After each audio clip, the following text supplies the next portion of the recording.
Marc, bah, ça m'intéresse donc cette rencontre. Donc effectivement, il y a une vidéo que je n'ai pas encore vue, donc malheureusement, je risque d'être peut-être un petit peu à côté. Mais ça m'intéresse un petit peu que tu nous donnes les derniers développements là depuis qu'on avait fait cette conférence ensemble qui avait bien marché. Qu'est-ce que, est-ce que tu peux nous raconter un petit peu ce qui se passe? Et puis il me semble aussi que tu as démissionné de l'ARE. Donc ça aussi, ça m'intéresse de connaître un peu peut-être les raisons, etc. Oui, bah écoutez, bonsoir tout le monde. Effectivement, il y a 2 jours, donc vendredi, je suis resté avec Jean-Marie Le Pen de 10 heures le matin jusqu'à 17h30 au conseil régional ici PACA. Et ça a été l'occasion pour nous de reparler un petit peu de ce qui nous avait rapproché il y a quelque temps, c'est-à-dire la place de l'islam dans la cité française, la grande mosquée de Marseille qui aujourd'hui voit son permis de construire annulé, de la laïcité, de la République, de ce que peuvent apporter les patriotes musulmans dans le combat national. Donc une série de thématiques comme l'immigration.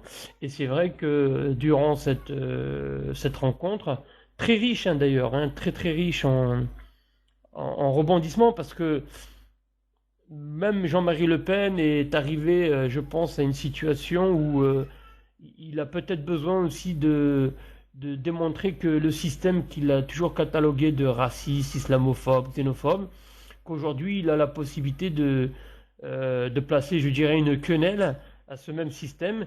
Et il a fait le choix aujourd'hui de défendre officiellement ma ligne, au front comme en extérieur.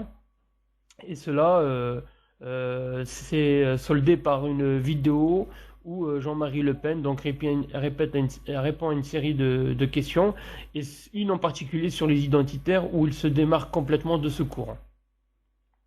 Juste peut-être un petit mot sur ta démission de l'ARE, parce que j'ai entendu pas mal de rumeurs là-dessus. Oui, c'est une façon aussi pour moi de me démarquer peut-être d'un éventuel alignement de l'art sur l'UMP, le PS et d'autres choses. Au-delà c'est pas du tout, hein, vraiment pas du tout un problème humain, puisqu'avec Stéphane on s'entend toujours très bien, on s'appelle, on se voit, il n'y a pas de souci. Mais si vous voulez, Stéphane Durbeck est plus dans une ligne politique plus consensuelle par rapport au PS et à l'UMP. Et moi, je suis complètement opposé à cette ligne parce que comment peut-on être consensuel avec deux partis qui, en France, ont abouti à ce qu'on vit aujourd'hui comme situation quasi chaotique?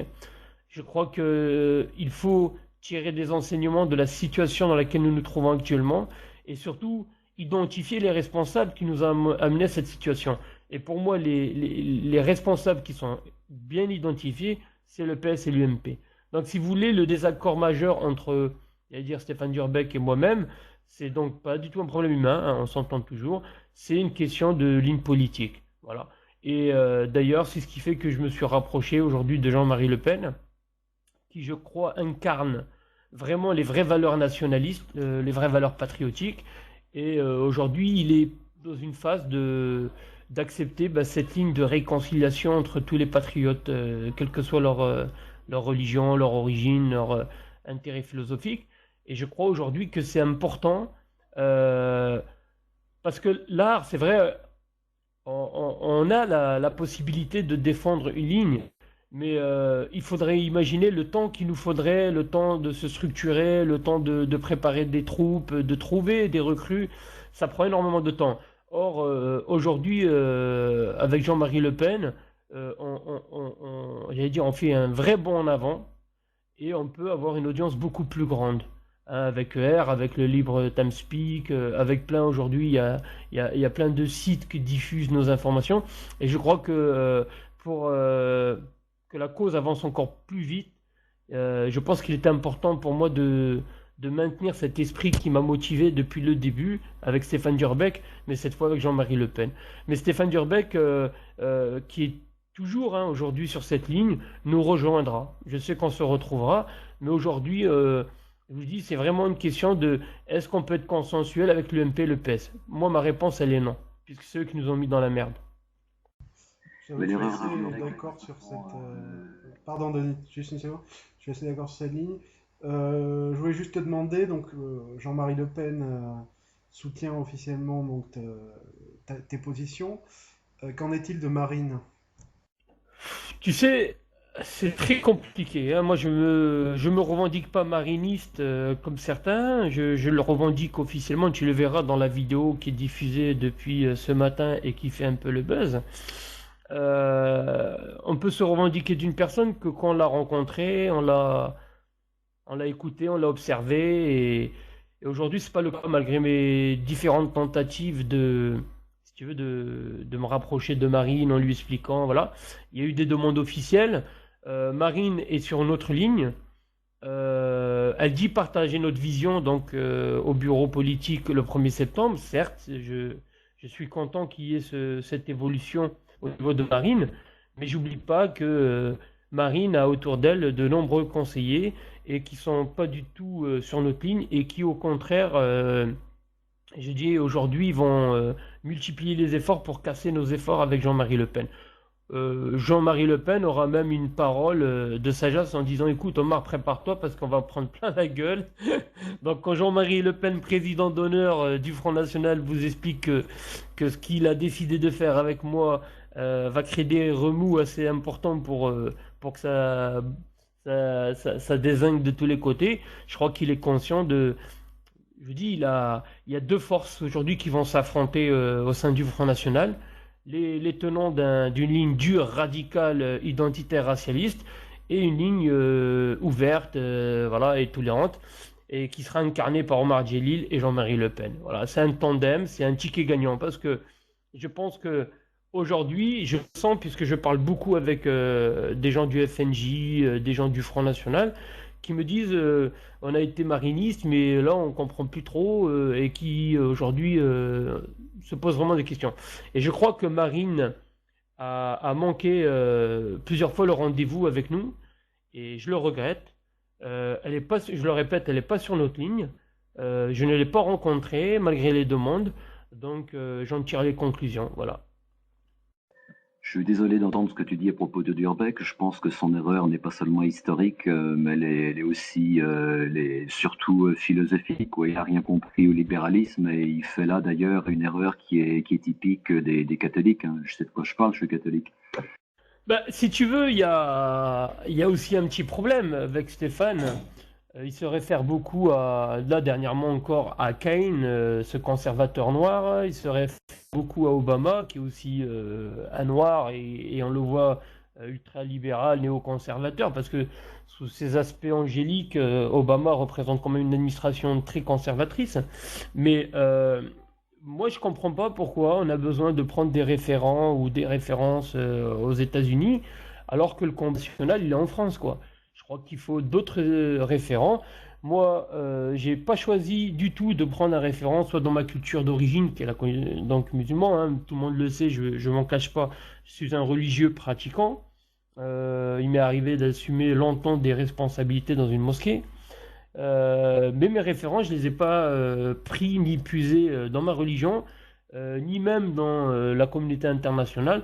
Voilà, j'ai pris Jean-Marie Le Pen parce que mon combat, il est en France. Voilà. Et je crois que le défaut de certains, c'est de prendre des références anglo-saxonnes, mais qui ne collent pas du tout avec la réalité française. Et je crois que l'entrisme de l'ambassade américaine dans les banlieues françaises prouve bien que ce côté, on va casser la conscience nationale française, on va, euh, on va importer une culture de substitution qui est la culture américaine, avec tous ses travers, avec tout, certes avec des choses intéressantes, peut-être même du point de vue du culte, mais honnêtement, il suffit d'aller sur la page Facebook de Stéphane pour comprendre il est très attaché au côté conservateur américain.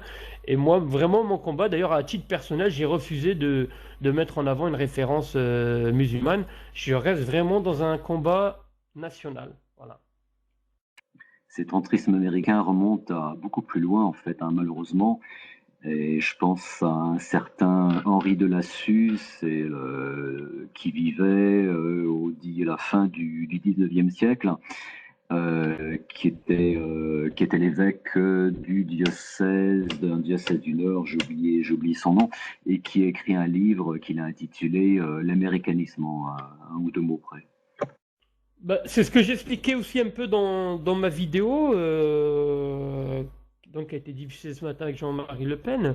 C'est que moi j'ai dénoncé dans cette vidéo le multiculturalisme que nous sert l'État français depuis 50 ans, où effectivement vous avez une diversité des cultures, et que pendant 50 ans, on n'a pas mis en place de politique de la ville pour permettre à ces cultures d'origine de se greffer à la culture française afin qu'elle puisse absorber la culture française, les racines chrétiennes, voilà, l'histoire de Jeanne d'Arc, l'histoire de la monarchie, de l'Empire. Et, et si vous voulez, moi, le multiculturalisme présenté par l'État français, qui consiste à dire, bah, écoutez, c'est bien, continuez à rester dans vos cultures d'origine, faites du tagine, soirée couscous, faites du rail, allez faire du djembé, voilà. Aujourd'hui, des millions d'euros sont investis dans des politiques de la ville qui ont complètement détruit cette société. Et je pense que la culture américaine, si elle se développe beaucoup, c'est que à la base, la culture française, qui a été longtemps écartée, euh, fait qu'aujourd'hui, il y a, si vous voulez, une espèce de possibilité pour la culture américaine de faire cet entrisme. Parce qu'à la base, il n'y a pas de conscience nationale dans les quartiers. Dans les MJC, dans les centres sociaux, c'est pas, excuse-moi, hein, c'est des ateliers rap, ateliers rail. Vous entendrez jamais parler de culture française. Et je crois que ce qui fait la force de cet entrisme américain, c'est qu'à la base, il n'y a pas une résistance culturelle forte en France. À cause justement de ces politiques de la ville qui, pendant longtemps, ont investi massivement dans les structures sociales et que ces structures sociales-là ont sapé la culture existante, la culture dominante qui est la culture française. N'hésitez pas à prendre la parole, hein, si vous avez envie de discuter avec Omar. On est en tout petit comité, là, c'est assez sympa d'ailleurs. Bah, du coup, Ave Mega, tu voulais prendre la parole? Ouais, désolé. Oui, Omar, je voulais savoir, au vu de ton parcours, en fait, qu'est-ce que tu penses du parcours de Kémy Séba et ce qu'il prône maintenant et son combat actuel, quoi. Est-ce que tu respectes ça ou est-ce que ça te paraît impossible? Voilà, qu'est-ce que tu en penses, en fait? Moi, je m'étais longuement exprimé sur le cas Kémy Séba. Alors, effectivement, je respecte son combat parce que je trouve que c'est un homme qui est en phase avec ce qu'il dit, en phase avec ses convictions. Et je crois que ce qui fait défaut dans la mouvance nationale, j'allais dire, c'est ce type de conviction, parce qu'aujourd'hui, il y a des gamelleurs, vous allez voir même des identitaires purs et durs, saucissons de pinard, aller rejoindre des rabbins, faire des voyages de pèlerinage en Israël. Je veux dire, Kémy Séba est de cette race de gens qui marchent avec des convictions. Voilà.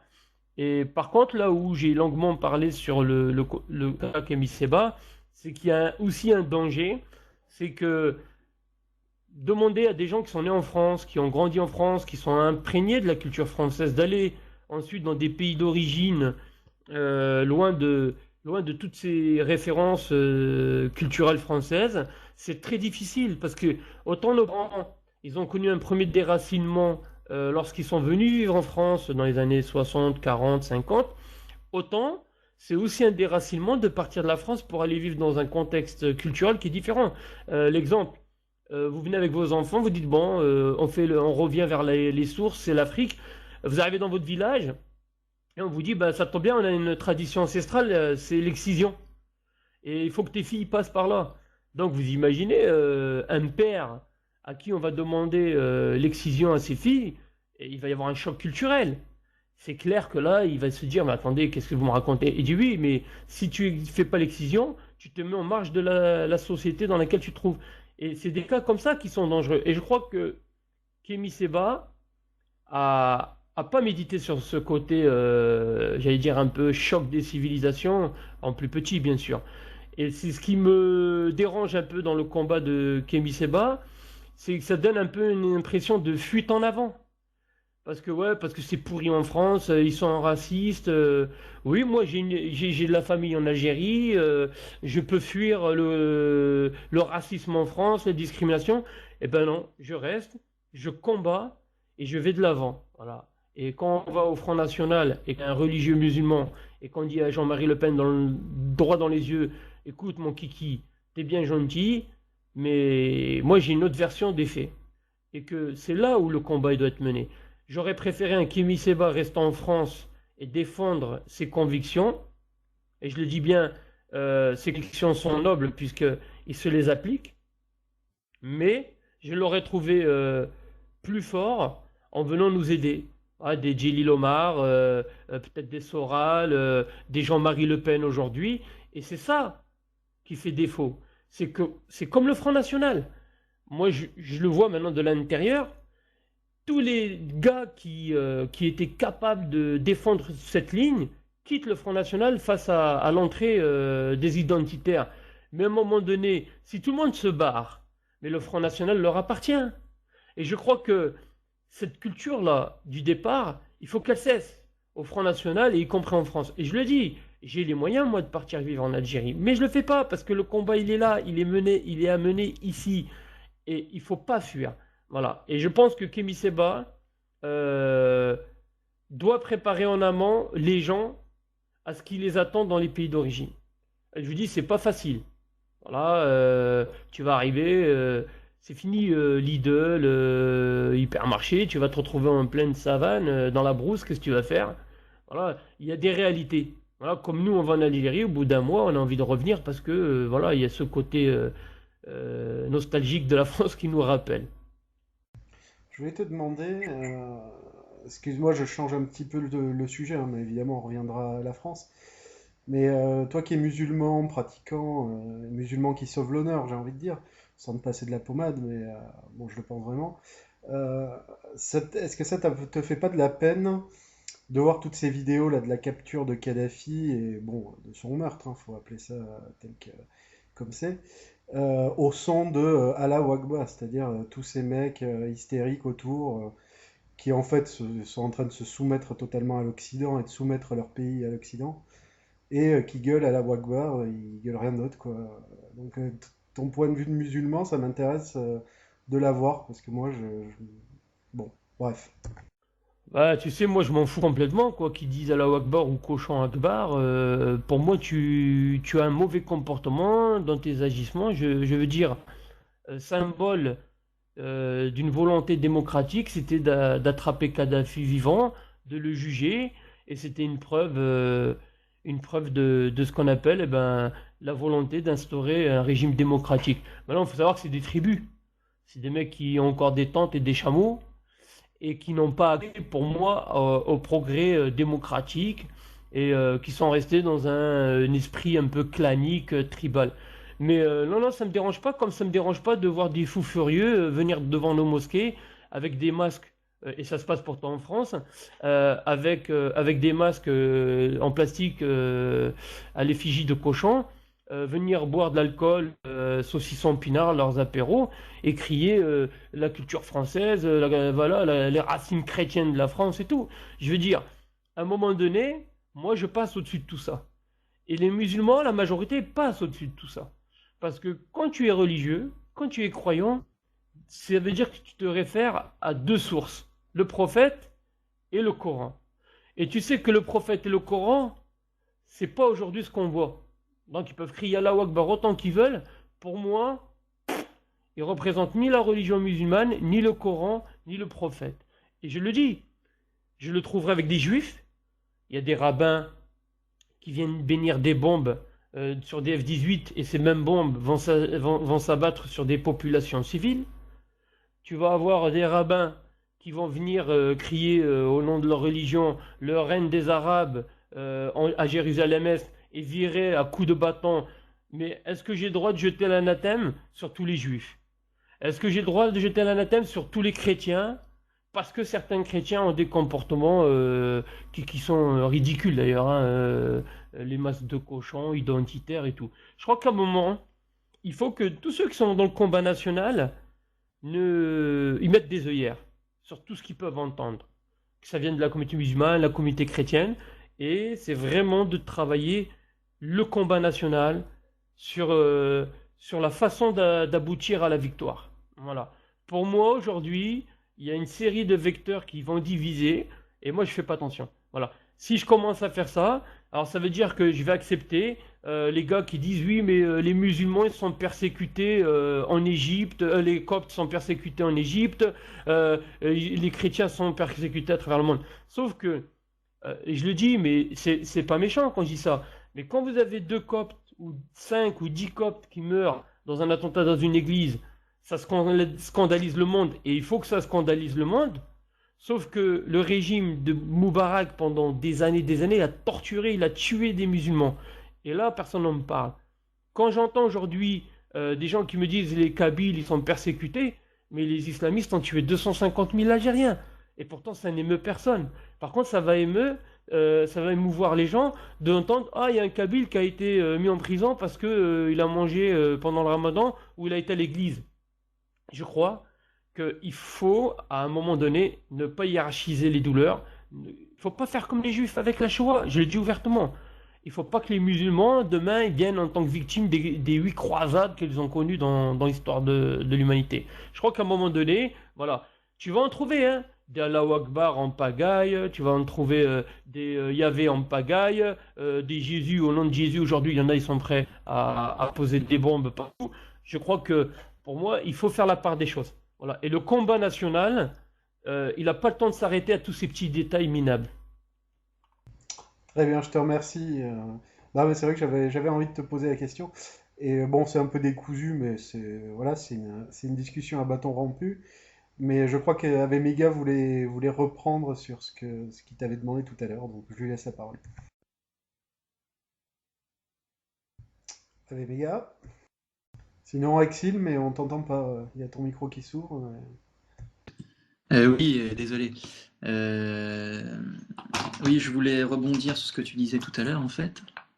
Parce que, bon, il est clair que la solution de la nation française, ça passe aussi par le développement du continent africain, quoi. Donc c'est là où le travail de Kémy Séba est intéressant, c'est qu'il propose une contre-alternative, quoi. Et toi, qui rejoins le Front National, qu'est-ce que vous proposez pour développer le continent africain qui empêcherait, qui réglerait beaucoup de nos problèmes aussi, quoi? Bah, Jean-Marie Le Pen, je vous invite même à regarder certaines vidéos sur sa façon de... Il y en a une qui fait 1 heure et quart sur comment lutter contre la mondialisation, hein, c'est un précurseur, le gars. Ça fait longtemps qu'il parle des problèmes du tiers-monde. Lui, Jean-Marie Le Pen, dans les discussions, il me dit, moi, je suis pour des vraies coopérations, transfert de compétences, transfert financier, une aide massive à l'Afrique. Alors que ça peut être, on en a parlé en plus, ça tombe bien parce qu'on en a parlé avant-hier. Lui, il est pour les microcrédits, mais sans passer par les États. On l'a bien vu, on subventionne des gouvernements. Première révolution, le bureau du président, comme Ben Ali, il y a des millions qui sont là avec des lingots d'or. Donc, à un moment donné, pour que le développement se fasse en Afrique, ou dans d'autres pays, hein, mais au moins en Afrique, il faut trouver le moyen. Alors, ça, c'est peut-être créé peut-être avec l'ONU ou je ne sais pas avec qui, une institution capable de recevoir les fonds, donc qui seraient mondiaux, et de les reverser sans passer par les gouvernements. Parce que tant qu'on donnera directement les subventions au gouvernement, elles seront forcément détournées. C'est pas normal que y a certains pays qui touchent des millions de dollars de subventions et qui n'arrivent pas à gérer la pauvreté dans leur pays. À un moment donné, avec Jean-Marie Le Pen, c'est ce qu'on a voulu proposer. C'est vrai, lui, il le fait depuis longtemps. Et d'ailleurs, il m'a demandé de lui travailler justement une charte sur cette question. Et à son niveau combien, je crois qu'il faut, pour moi, à mon avis, tout ce qui est droit à la propriété intellectuelle, droit d'auteur, tout le baratin, il faut dégager. Voilà. Je crois que pour des pays qui sont en voie de développement, à un moment donné, ils n'ont pas accès aux technologies de pointe parce qu'il y a les brevets, parce que il y a la propriété intellectuelle. Mais je crois que dans certains cas, il faut pas mettre voilà, il faut accepter d'aller partager avec les autres qui sont dans la merde. Je donne un exemple, par exemple, vous avez aujourd'hui à Météo France des logiciels qui peuvent anticiper les intempéries, le beau temps, ils anticipent la météo. Et c'est pas normal qu'on n'ait pas su, avec Météo France, mettre en place un partenariat avec des pays où il y a la sécheresse et tout, pour pouvoir anticiper. Et c'est plein de choses comme ça. On pourrait faire une base de données internationale pour que tous les pays puissent venir s'informer des nouvelles progressions techniques, des nouveautés scientifiques et tout. Et je crois, c'est à mon avis, le problème aujourd'hui, c'est que ça reste tout de même un business. Voilà. Et la misère, c'est d'abord la spéculation sur les denrées alimentaires, c'est la spéculation sur beaucoup de choses. Aujourd'hui, pourquoi je dis l'argent? Aujourd'hui, il ne faut plus que ça soit par les mafias des fournisseurs. Voilà, il y a de la spéculation sur les denrées alimentaires, c'est pas normal. Aujourd'hui, c'est une poignée de gens qui sont capables de réguler le marché des denrées. Voilà. Il y a un moment donné, il faut aussi que ces pays africains qui signent des conventions, des accords internationaux, ils fassent la chasse aux mafias des fournisseurs. Voilà. En Algérie, on a le même problème. Vous pouvez avoir l'huile, elle est à 10 dinars le lundi, à 75 dinars le mercredi. C'est pas normal. C'est parce que les fournisseurs fixent les prix. Or, dans une société moderne comme la France, c'est pas aux fournisseurs de fixer les prix. Voilà, il y a un institut de régulation en France, il y a la répression des fraudes sur les prix, les qualités des produits vendus. C'est ça. Et moi, je pense que Kémy Séba devrait, alors, puisque lui, il a fait le pas de partir là-bas, il devrait être un précurseur dans son pays pour ces questions-là. Voilà, moi, je pense qu'il a un rôle à jouer, puisqu'il a fait le choix de partir. Et je pense, à mon avis, qu'il serait meilleur pour lui, comme pour son peuple ou le continent africain, qu'aujourd'hui tout passe par des noms institutionnels. Si je peux me permettre encore de rebondir, après j'arrête, mais enfin, tout ça, c'est bien joli, c'est bien beau comme idée, quoi, mais c'est notre vision occidentale que tu remets là-bas, quoi. La vérité, c'est que tout ce qui est humanitaire, tout ce qui est microcrédit, ça a été inventé par Jacques Attali, quoi. Enfin, à un moment donné, il faut arrêter avec ça, quoi. Si on veut vraiment les aider, il faut les laisser tranquilles, quoi. Il faut qu'on parte, quoi. Il faut qu'on se casse, il faut qu'on arrête de dire on va faire ça pour les aider, ils ont besoin de nous pour faire ceci, cela, quoi. Il faut qu'on se barre, quoi. Tout simplement, quoi. Moi, je pense qu'il ne faut pas aller jusque-là.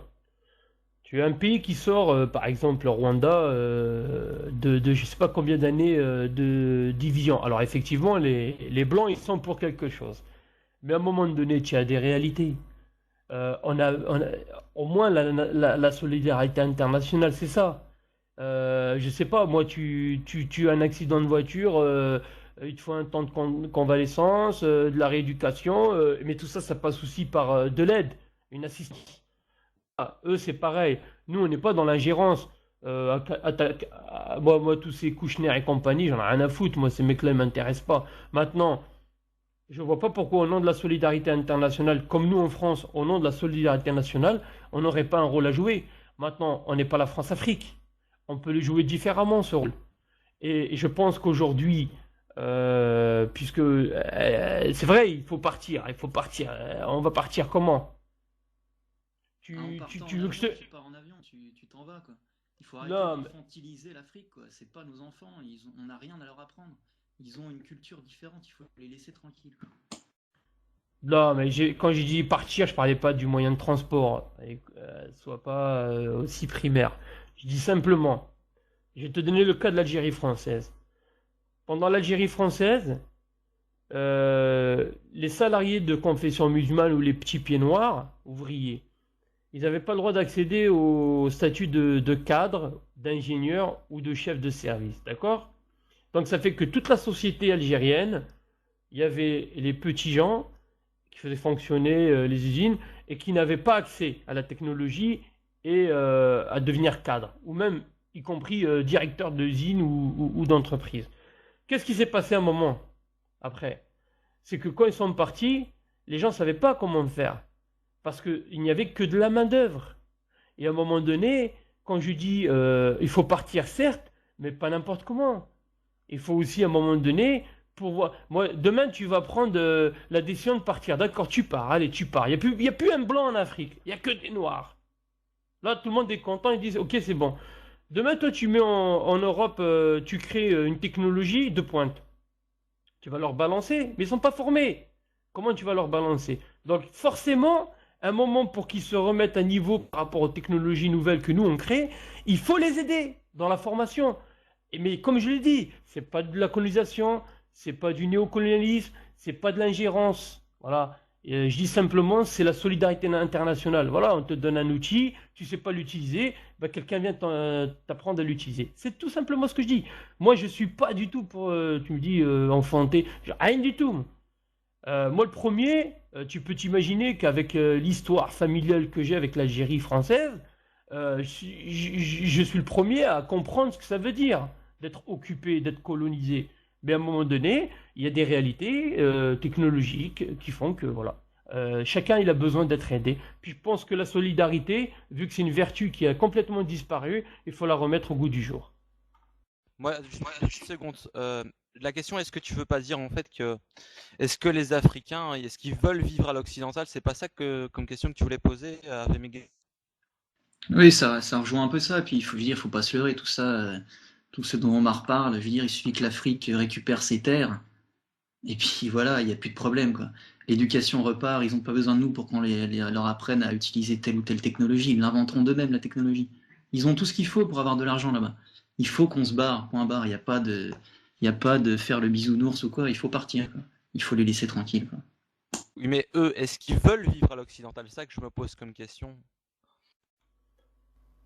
Bah, moi déjà, je pense que il y a un partisan du départ et il y a un partisan de l'aide, donc la solidarité, tu vois, comme quoi on a de tout. Maintenant, sur la question de est-ce qu'ils veulent vivre, ça serait la grande erreur de vivre comme les Blancs. Comme les Blancs feraient une très grande erreur de vouloir vivre comme les Américains. Aujourd'hui, pourquoi ça va pas dans les pays d'Afrique, hein, du continent africain ou en Europe? Il y a une crise de l'identité. Mais d'où elle vient? C'est parce qu'à un moment, les gens qui sont dans leur propre culture, parfois abandonnent leur culture d'origine pour aller dans d'autres cultures qui, pour moi, je vois des mecs qui finissent bouddhistes, machin, bon c'est bien, ok, même musulmans, hein, je parle même un non-musulman devient musulman, ouais, ça veut dire que quand même, il se détache de sa culture d'origine pour adopter, épouser une autre culture. Certes, c'est bien, mais à un moment donné, forcément il y aura des problèmes.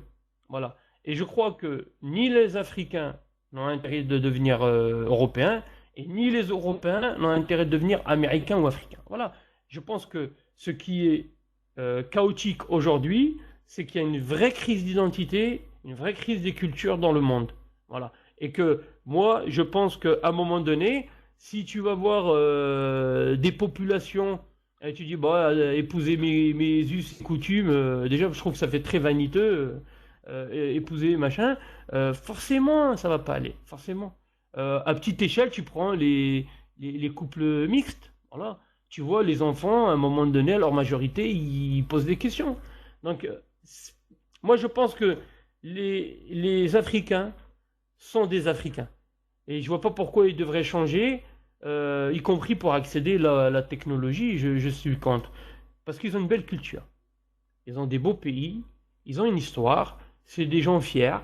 Je parle de Kunta Kinte, mais dans toutes les grandes guerres avec les Zoulous et tout, ils ont montré j'allais dire, leur capacité à défendre leur culture. Maintenant, je le dis, ça serait un drame que chacun oublie sa culture. Ouais, c'est le cas en ce moment, hein. Donc, on voit bien par exemple avec les identitaires, comme tu le rappelles souvent, c'est justement ça le problème. Mais je crois que c'est. Allez, comment t'expliquer ça? Il y a une réaction par rapport au communautarisme musulman, on va dire ça comme ça, d'où il y a création des identitaires, tu vois. C'est plus ça en fait. Ouais, ouais, mais les identitaires, c'est des cons. Pourquoi ils tapent sur la communauté musulmane? Pourquoi ils tapent jamais sur les institutions qui ont ouvert la boîte de Pandore? Tu trouves normal, je te donne plusieurs cas ici à Marseille, hein. Moi, je suis très procédurier. J'ai déjà 6 plaintes contre des imams ici. D'accord? Pourtant, c'est des imams. Ils ne sont pas chinois. Ils ne sont pas bouddhistes, taoïstes. C'est bien des musulmans comme moi. À un moment donné, tu parles de l'islam de France, le Conseil français du culte musulman. 16 organisations, aucune qui est française, toutes rattachées à des consulats, à des ambassades, à des États étrangers et qui ne font pas la promotion de l'islam de France. Comment veux-tu aujourd'hui, toi, dénoncer les musulmans alors que c'est Sarkozy qui a mis en place le Conseil français du culte musulman? C'est les préfets de départements, de régions, de police et le ministre de l'Intérieur qui organisent les élections du CRCM. C'est-à-dire qu'on fait le choix de désigner qui sera le représentant de la communauté musulmane, contraire à la loi 1105. Aujourd'hui, tous les représentants de l'islam de France que tu vois en préfecture, accompagnés du maire et machin, ils savent même pas lire français. Ils savent pas parler français, ils ont jamais été à l'école française, c'est des bladards, ils viennent du bled. Eh ben, un moment, mais qui c'est qui leur a ouvert la porte? Qui c'est qui subventionne les associations religieuses? Qui c'est qui subventionne les lieux de culte alors que c'est interdit? C'est les institutions. Et je crois que ce qui a fait du tort aujourd'hui à la France, et là on peut parler des identitaires, c'est que les identitaires, ils fixent leur haine sur la culture d'origine des gens ou sur la religion des gens. Et ils se trompent. Parce que si les institutions n'avaient pas ouvert la boîte de Pandore, il n'y aurait pas de revendication communautariste ou communautaire. Voilà, c'est très simple, il faut dire la chose.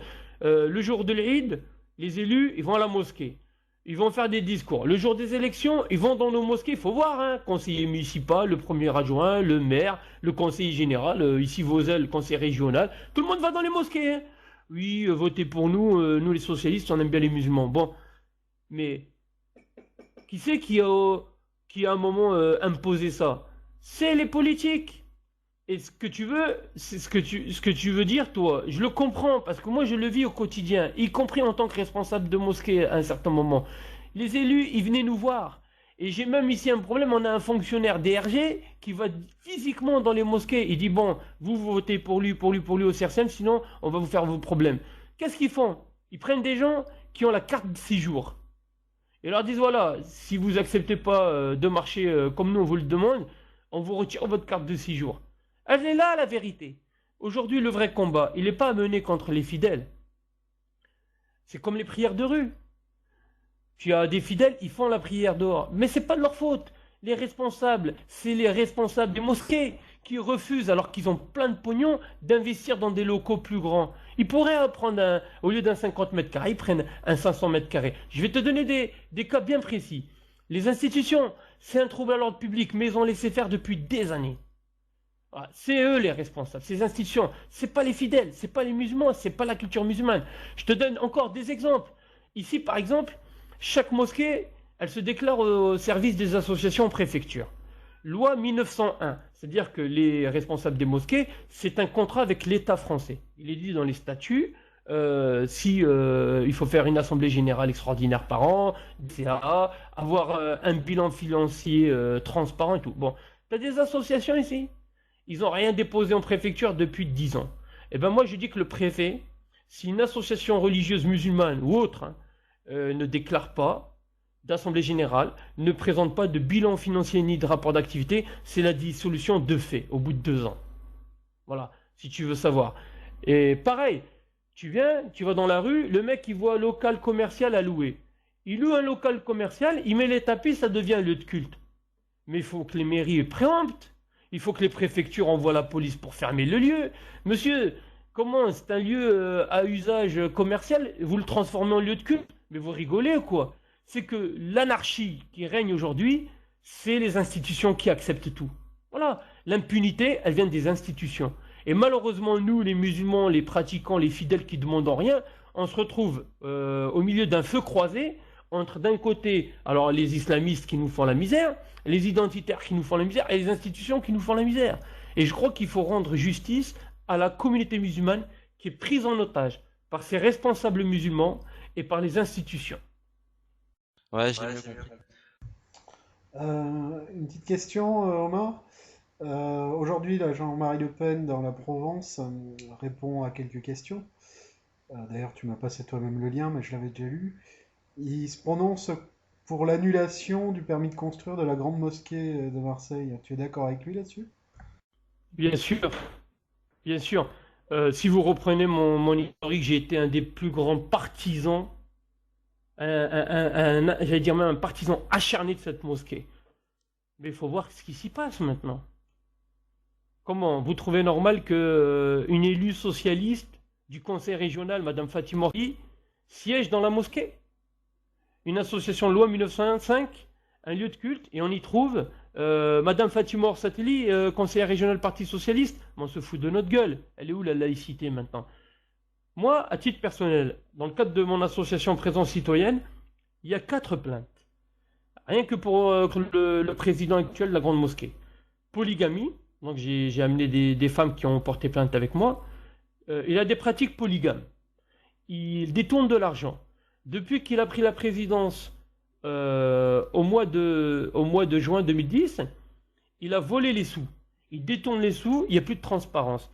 Ils ont fait un coup d'État à l'ancien président qui s'appelait Nordin Shir, dont le frère était sous-préfet en France et qui était partisan d'un islam de France, c'est-à-dire sans attache avec les pays d'origine ou les consulats et les ambassades. On lui a fait un coup d'État. On lui a fait un coup d'État. Et qu'est-ce qu'on lui a dit? On lui a dit, t'es bien gentil, mais maintenant, nous, on veut dépendre de l'Algérie, du Maroc, voilà. Et à un moment donné, moi, je ne peux pas accepter une ingérence étrangère dans le lieu de culte français. Voilà, et dans les affaires du culte français. Pour moi, c'est catégorique. Et Le Pen, je suis d'accord avec lui. Pareil, il ne faut pas déconner. Tu payes, au début, c'était, je crois, 4000 euros pour 6000 mètres ou 7000 mètres carrés de terrain. Non, mais il ne faut pas déconner, quand même. Vous voulez un terrain, achetez votre terrain, pas à une location aussi basse. Il y a un moment donné, le Front National a attaqué sur des choses pragmatiques. En disant, mais attendez, le vendredi, il va y avoir 6000 personnes, puisqu'on a annoncé 6000 personnes. On va les mettre où, les voitures? Il n'y a pas de fluidité dans la circulation. Et c'est là où je dis que le Front National, il n'a pas attaqué sur la pratique religieuse. Le Pen, il n'a jamais dit on est contre la mosquée. Il dit nous, on ne veut pas de minaret. Et ce qui est vrai. Parce que dans la religion musulmane, il n'y a aucun acte, juridique qui autorise le minaret. Le prophète, lorsqu'il y a eu la révélation, lorsqu'il y a eu l'avènement de l'islam, il n'y a pas eu de minaret. Il a récupéré Médine, il a fait une mosquée, il n'y avait pas de minaret. Il a récupéré la Mecque, il a fait des mosquées, il n'y avait pas de minaret. Et tous ceux qui ont suivi les croyeurs les commandeurs des croyants, aucun n'a fait d'un minaret. Donc, si vous voulez, c'est une chose qui est nouvelle dans la religion, ce qu'on appelle une innovation, une bid'a. Ensuite, il dit quoi? Il dit, moi, elle est trop imposante. Mais je suis d'accord avec lui. Pourquoi on va faire une mosquée de 22 millions d'euros? Faites-la à 10 millions d'euros.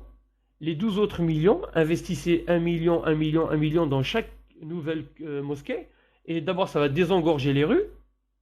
Ça va permettre d'avoir des mosquées qui respectent les règles d'hygiène et de sécurité en vigueur avec la commission de sécurité. Pour moi, c'est plus pratique. Voilà. Et je suis contre parce qu'aujourd'hui, il y a tellement de dérives dans cette mosquée. Et je le dis, vous avez des élus qui siègent dans le lieu de culte. C'est scandaleux, c'est honteux. Eh bien oui, il faut mettre un terme à cette supercherie. Ok, ok. Eh ben, très bien. Et dis-moi donc, maintenant il y a ce rapprochement vraiment officiel de Jean-Marie avec Jean-Marie Le Pen. Quelle est l'étape suivante maintenant pour toi? Bah, je lui ai même proposé de devenir son conseiller personnel sur les questions musulmanes. Alors, bien sûr, il y a des projets. Nous espérons que Jean-Marie Le Pen va devenir le parrain de notre association, donc Présence Citoyenne. Nous espérons, mais je pense qu'au regard de ce qu'il m'a déclaré lors de notre rencontre, honnêtement, c'est voilà, que ce soit dans la vidéo ou dans l'article de la Provence, vous voyez le changement de temps quand même, hein. Il dit oui, les gens qui sont venus d'Algérie ou d'origine immigrée et qui souhaitent revendiquer leur appartenance à la France, ils ont leur place. Donc c'est déjà quelque chose de nouveau dans le discours. Et je pense, alors j'ai pas orgueil, hein, je vous dis, d'ailleurs si j'en avais il y a longtemps, j'aurais été négocié avec le MPPS, mon petit business. Mais à un moment donné, je pense que depuis avril 2011, avec toutes mes rencontres, je crois que Jean-Marie Le Pen prend conscience de quelque chose de nouveau. Je lui ai organisé des rencontres sur Paris, de jeunes musulmans qui sont partis voir Le Pen. Là, j'en organise une avec des gens de Strasbourg. Aujourd'hui, il y a une fédération à Paris qui regroupe 65 associations musulmanes qui vient d'annoncer qu'ils soutenaient notre démarche, qui n'était pas une adhésion au Front National, ni un appel à voter au FN, mais qui soutenait complètement notre démarche avec le Front National. Donc, il y a quelque chose de nouveau aujourd'hui qui se produit dans la société française, quelque chose de nouveau au Front National, et effectivement, les prochaines étapes, ça va être, je vous le dis, hein, il m'a proposé d'intégrer des listes pendant les législatives ou municipales. J'ai pas accepté pour l'instant. On ne sait pas comment comment vont se présenter les choses dans l'avenir. Aujourd'hui, à lui de ménager les susceptibilités à l'intérieur du front, mais il m'a déclaré, oui, il est sur notre ligne, quoi. C'est un gros changement idéologique, même s'il prônait ces choses, de ce qu'il appelait lui à l'époque, en 58, la plus grande France, mais aujourd'hui Le Pen revient sur sa doctrine initiale qui était la France de tous les Français, c'est-à-dire y compris des musulmans patriotes. Merci pour ta réponse. Bah écoute, puisque bah, je vais peut-être laisser 2 secondes si quelqu'un d'autre veut prendre la parole, sinon je relancerai une question.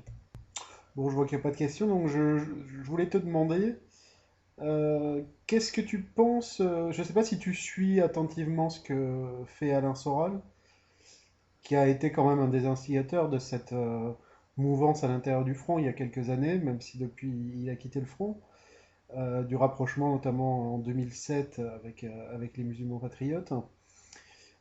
Qu'est-ce que tu penses de lui actuellement, qui est quand même sur une ligne, bon, qui est subtile, mais enfin qui est clairement pro-marine, même s'il lui dit il faut qu'elle progresse sur le sujet des musulmans. Euh, donc, qu'est-ce que tu penses d'Alain Soral à l'heure actuelle, si tu suis attentivement son travail? Bon, Alain Sora, lui, il défend l'idée que, quoi qu'il arrive, même si Marine n'est pas l'exemple rêvé pour la cause nationale, il faut voter pour elle. Hein, il faut voter pour elle, et pour ça, on est prêt à utiliser le slogan c'est la moins pire de tous, la moins sioniste de tous. Moi, j'ai toujours dit, soit tu es sioniste, soit tu l'es pas. Il n'y a pas de degré, tu es moins, tu es pas moins, Ça, c'est mon point de vue. Donc, je me permettrai pas d'aller soutenir, ne serait-ce quelqu'un qui a un mini-atome de sionisme ou d'islamisme. Ça, c'est déjà ma position qui est claire et officielle, sans concession. Maintenant, sur Marine, elle, euh, elle m'interpelle beaucoup en ce moment. Elle vient de faire rentrer Michel Touris, un communautariste juif qui veut lui préparer un entretien avec Lieberman, Netanyahou. Elle combat le halal. Aujourd'hui, il y a un conseiller régional de son équipe qui est un des plus grands fournisseurs de halal du Nord-Pas-de-Calais. Donc, je crois qu'il y a un moment, il y a des incohérences actuellement qui troublent le message de Marine. Voilà. Son pseudo-départ en Israël pose forcément des problèmes aux historiques du front, mais aussi aux gens en extérieur qui comprennent plus pourquoi la nécessité d'aller embrasser le mur des lamentations. C'est pas du tout mon truc. Je crois que le message de Marine qui est très trouble, aujourd'hui, j'y adhère pas personnellement aujourd'hui. Ça peut évoluer, mais honnêtement, il y a trop d'incohérences. Je vous dis, elle condamne le halal, mais le conseiller régional du Front National Nord-Pas-de-Calais, c'est un des plus grands fournisseurs de halal. Elle est contre le communautarisme. Aujourd'hui, on voit des délégations du Front aller dans des manifestations comme la manifestation de soutien à Ilan, certes tuée par des barbares. Hein, Fofana, pour moi, c'est de la racaille. C'est des barbares, des gens qui n'ont même pas le droit de citer dans notre société. Mais quand même, quand tu vois que la délégation Front National est protégée par une escorte de la LDJ, que Michel Touris, qui est quand même son représentant au niveau de la sécurité, puisque c'est dans le programme, c'est la sécurité, est foncièrement sioniste, puisqu'il dit même dans un article que pour lui, la LDJ fait du travail de service public, elle nettoie la racaille arabe. Je veux dire, à un moment donné, voilà, je cautionne pas. Voilà. Quant à Soral, je crois qu'il aurait tout intérêt à faire attention parce que une adhésion aussi directe pour Marine peut se retourner contre lui. Parce que si Marine demain va en Israël et qu'elle fait allégeance à Israël, il y a beaucoup de gens de R qui comprendront plus le message de Soral. Je crois que Soral, il doit continuer son travail parce que c'est là où il excelle. Son travail intellectuel, de recherche, d'information sur ce qui se passe dans le monde avec l'Empire. Il doit continuer à battre campagne et ville pour rapporter cette idée que les musulmans, patriotes ou autres, hein, quels que soient juifs, chrétiens, ont tous leur place dans le combat national. C'est là que Soral sera le plus fort. Pas en donnant l'impression qu'il est dans l'allégeance avec Marine. Parce qu'il va y perdre des plumes. Parce qu'il ne contrôle pas Marine. Il ne contrôle pas les conseillers de Marine. Et si demain elle part en Israël, il y a beaucoup de militants de R qui vont se poser beaucoup de questions sur Soral. Est-ce que tu penses pas qu'elle fait uniquement ça pour passer dans les médias? Parce qu'à chaque fois, on la relance avec toujours son père, ah, votre père, antisémite. Je pense justement qu'elle essaye de faire ça pour pouvoir passer dans les médias. Qu'est-ce que t'en penses? Et tu crois vraiment que les médias, c'est des cons? Tu crois que ceux qui sont à la tête des médias en France, ils connaissent pas le jeu politique, ils connaissent pas les petites subtilités, les subterfuges politiques? Il faut pas rigoler. Ils savent très bien. Moi maintenant, je dis simplement une chose. Jean-Marie Le Pen, on l'a beaucoup accusé à un moment donné. Oui, il veut pas le pouvoir, il a tout fait pour perdre le pouvoir, il voulait pas être président. Non, Jean-Marie Le Pen savait que s'il voulait être un jour président, il fallait qu'il renonce à ses convictions. Et c'est un grand monsieur, il n'a pas été ni voir les francs-maçons, il n'a pas été tapé dans la porte des sionistes, et il n'a pas été tapé dans la porte des islamistes. Voilà, c'est un mec, il a dit voilà, je prendrai le pouvoir, ça prendra le temps que ça prendra. Aujourd'hui, le Front National, c'est un parti qui a beaucoup d'élus, et aujourd'hui, je pense que ça sert à rien d'aller faire la collusion avec des gens qui forcément à la fin ils vont te torpiller. Parce que pour eux, ils auront leur candidat, c'est pas Marine. Alors certes, aujourd'hui, tout le monde est dans le jeu pseudo-démocratique, mais il va arriver un moment, c'est comme un entonnoir. Hein. Marine, ils vont lui dire, écoute, si tu es vraiment un danger que tu peux passer, elle a beau être gentille, même aller être sur le mémorial de la Shoah, rencontrer Lieberman, Netanyahou. Si demain, il s'avère qu'elle peut prendre le pouvoir, à la dernière minute, ils lui tomberont tous dessus. Voilà. C'est pour ça qu'il vaut mieux rester comme on est et trouver des stratégies. Au lieu d'aller voir les sionistes, les islamistes ou les francs-maçons ou maintenant les homosexuels, elle ferait bien d'aller rassembler la nébuleuse nationaliste qui est très divisée. Voilà. Aujourd'hui, il faut qu'il y ait un pôle de rassemblement de toute la mouvance nationaliste ou patriotique et c'est là qu'il faut taper. C'est pas aller faire plaisir à El Kabash et compagnie. Hein. Non, mais c'est pas faire plaisir, c'est dans le sens où, je veux dire, elle est quand même toujours critiquée par BHL, on voit bien, enfin, toute la clique qu'il y a derrière. Mais je veux dire, c'est pour ça que je me dis qu'elle essaye un peu comme un poisson, tu vois, elle nage entre deux eaux, tu vois. C'est ça que je pense. Et qu'au dernier moment, ben, elle fera ce qu'il faudra, quoi. Parce que j'imagine avec quand même, tu connais un peu son père, tu vois comment il est, donc je pense je sais pas, elle joue un peu, je te dis, elle est comme entre deux eaux, quoi. Non, mais moi, je le dis encore. Ça peut être une stratégie payante, comme ça peut être une stratégie du chaos. Parce que autant j'imagine mal, honnêtement, à la fin, tous les sociaux avec Marine. Il faut dire la vérité. Voilà, ils sont dans leur jeu, ils contrôlent, ils rentrent, ils font de l'entrisme au OFN, ils surveillent un peu tout ce qui se passe. Voilà. Maintenant, moi, je te le répète, soit ça marche pas. Et si ça marche pas, ça va faire beaucoup de mal à la France. Voilà, parce que le Front National aujourd'hui, c'est le seul parti qui a la possibilité de sauver ce pays. Il faut le dire, hein. Moi je le dis en tant que musulman, croyant, pratiquant, en tant que citoyen français. Aujourd'hui, le seul parti qui peut sauver la France, c'est le Front. Et comme je dis, si c'est dans la collusion, les complicités médiatiques, politiques et tout, c'est pas bon. Parce que je te dis franchement, c'est soit la gifle, soit la réussite. C'est qui tout double. Ouais, ben, il faut espérer, quoi. On espère. J'avais une petite question qui fait un peu suite à la précédente. Je voulais savoir quels étaient tes rapports actuels avec Égalité et Réconciliation, donc le mouvement de Soral cette fois-ci. Moi, avec les militants, ça se passe très très bien.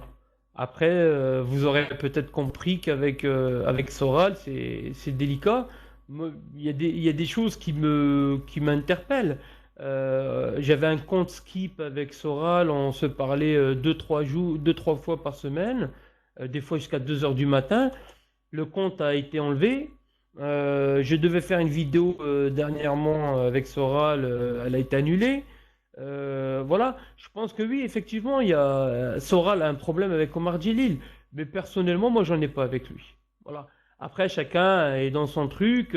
Lui, il est dans son truc. Moi, je suis dans le mien. Personnellement, je sais qu'aujourd'hui, il vient de relayer l'article de la Provence et la vidéo. Mais je sais aussi que c'est parce que sur sa page Facebook, beaucoup de militants de R ont dit oui, oui, il faut le diffuser, il faut le diffuser. Maintenant, Alain Soral, il est grand, il fait ce qu'il veut. Moi, je dis simplement, Omar Djelil, il est dans un combat. Et ce combat-là, je suis prêt à le mener avec tout le monde, avec Soral, avec d'autres. Maintenant, si les gens, ils te voient comme quelqu'un qui peut faire de l'ombre, on peut imaginer. Euh, Quelqu'un qui refuse de rentrer dans les conflits d'intérêts ou de personnes. Parce qu'en ce moment, la mode dans la mouvance nationale, c'est d'excommunier les gens. Ah, toi, t'es bien, toi, t'es pas bien, je te rentre dedans, je te clash, je te défonce, le machin. Voilà, moi, c'est pas du tout mon truc parce que j'ai mis un objectif, je me suis fixé un objectif. Mon objectif, c'est que ce pays-là se relève. Il est à genoux, il n'est pas couché encore. C'est-à-dire que quand on est à genoux, on a encore les moyens de se relever. Maintenant, vous aurez tous compris qu'avec effectivement ER, il y a un problème et j'ai pas, au jour d'aujourd'hui, je ne connais pas la nature de ce problème. Voilà. Maintenant, effectivement, si c'est sur question de Marine, c'est clair que moi et Soral, on n'est pas sur la même ligne avec Marine. Ok, merci pour cette explication. Non, je dis simplement, c'est regrettable que certains, là, de mon côté comme des autres, hein, aujourd'hui, ça devienne des calculs politiciens, des calculs d'intérêt, tout ça, alors que honnêtement, vu le danger qui se présente à la France, franchement, on n'a pas le temps. Voilà. Et même si je suis en désaccord avec le RIF, l'UPR, le Front National, Debout la République, il faudra un moment se mettre tous autour d'une table et qu'on discute. Ah, les trucs divergents, on les met de côté et sur quoi on converge. Et voilà le vrai combat. Maintenant, je te le dis, je ne connais pas la nature des appréhensions de Soral à mon encontre. Je lui en ai pas parlé puisque il a coupé le compte Skip, donc on ne se parle plus depuis quasiment plus d'un mois et demi. Maintenant, je le dis, attention à ne pas s'égarer. Voilà. Le chemin du combat national, il est balisé. Nos ennemis sont identifiés. Contrairement à des situations où tu ne connais pas tes ennemis, ici, ils sont bien identifiés. C'est le système UMPPS avec ses alliés. Voilà. Et maintenant, moi, j'ai rien à dire sur Soral. C'est un mec qui fait du bon boulot. C'est un mec qu'on a plein la tête, qui est un intellectuel, qui est reconnu. Je lui mets pas la pommade parce que j'en ai pas besoin. C'est pas du tout mon style. Mais je lui dis franchement, ouvertement, si c'est à cause de ça qu'il relaie plus mes actions, alors c'est pas un vrai patriote. Voilà. Parce que égalité et réconciliation, normalement, c'est une base de données pour tout ce qui concerne le combat national. Et si on commence déjà à dire, ouais, lui, il est là, il n'est pas sur notre ligne, lui, il n'est pas d'accord, et ben, pour moi, ER va perdre son âme. Voilà. Et il viendra le jour où, moi, je le vois, je le sens déjà, il y a plein de militants d'ER qui me disent, Omar, on quitte ER parce que ça commence à partir un peu en sucette. Moi, je leur dis au contraire, restez, parce que le combat national, il continue, il n'est pas terminé. Mais c'est vrai que, voilà, chacun, il mène sa barque. Moi, je mène la mienne avec Jean-Marie Le Pen. Et ben, je sais qu'avec Jean-Marie Le Pen, je vais accéder aux médias, je vais accéder à des entrées que je n'ai pas en tant que simple associatif, et que le combat va continuer. Voilà. Tiens, une petite question. Est-ce que Jean-Marie Le Pen t'a parlé du nombre de signatures pour la présentation du Front National aux élections? Non, mais c'est mal barré apparemment, puisqu'ils n'arrivent pas à faire ce problème de signature, tu sais, qui est fait exprès, hein. Non, non, il m'en a pas parlé, mais en interne, au Front National, on commence un peu à s'inquiéter de ne pas avoir ces signatures. Et d'ailleurs, j'avais vu justement avec Dupont-Aignan qui lui pouvait avoir ses signatures quoi pour faire opposition à Marine Le Pen. Ça, c'est un peu choquant quoi. Non, c'est les règles de l'art de guerre, c'est la guerre. Tous les coups sont permis. Si Marine avait été à 1% dans les sondages, elle aurait eu ses 500 signatures il y a très très bien, il y a même assez longtemps. Aujourd'hui, elle vient forte. Elle est en capacité de nuire le candidat qui sera en face de Marine. Je pense que ça, c'est pris en considération. C'est étudié dans les quartiers généraux des partis politiques. Tous les QG, les états-majors, ils sont en train d'étudier les possibilités de Marine de gagner au second tour. Euh, Quand ils font les synthèses de leurs études, ils se rendent compte qu'effectivement, Marine est un danger. Et forcément, maintenant, on ne peut pas se permettre de lui donner 500 signatures. Peut-être qu'elle les aura, avec difficulté, je l'espère, parce que sinon, ça voudrait dire vraiment qu'on n'est pas en démocratie.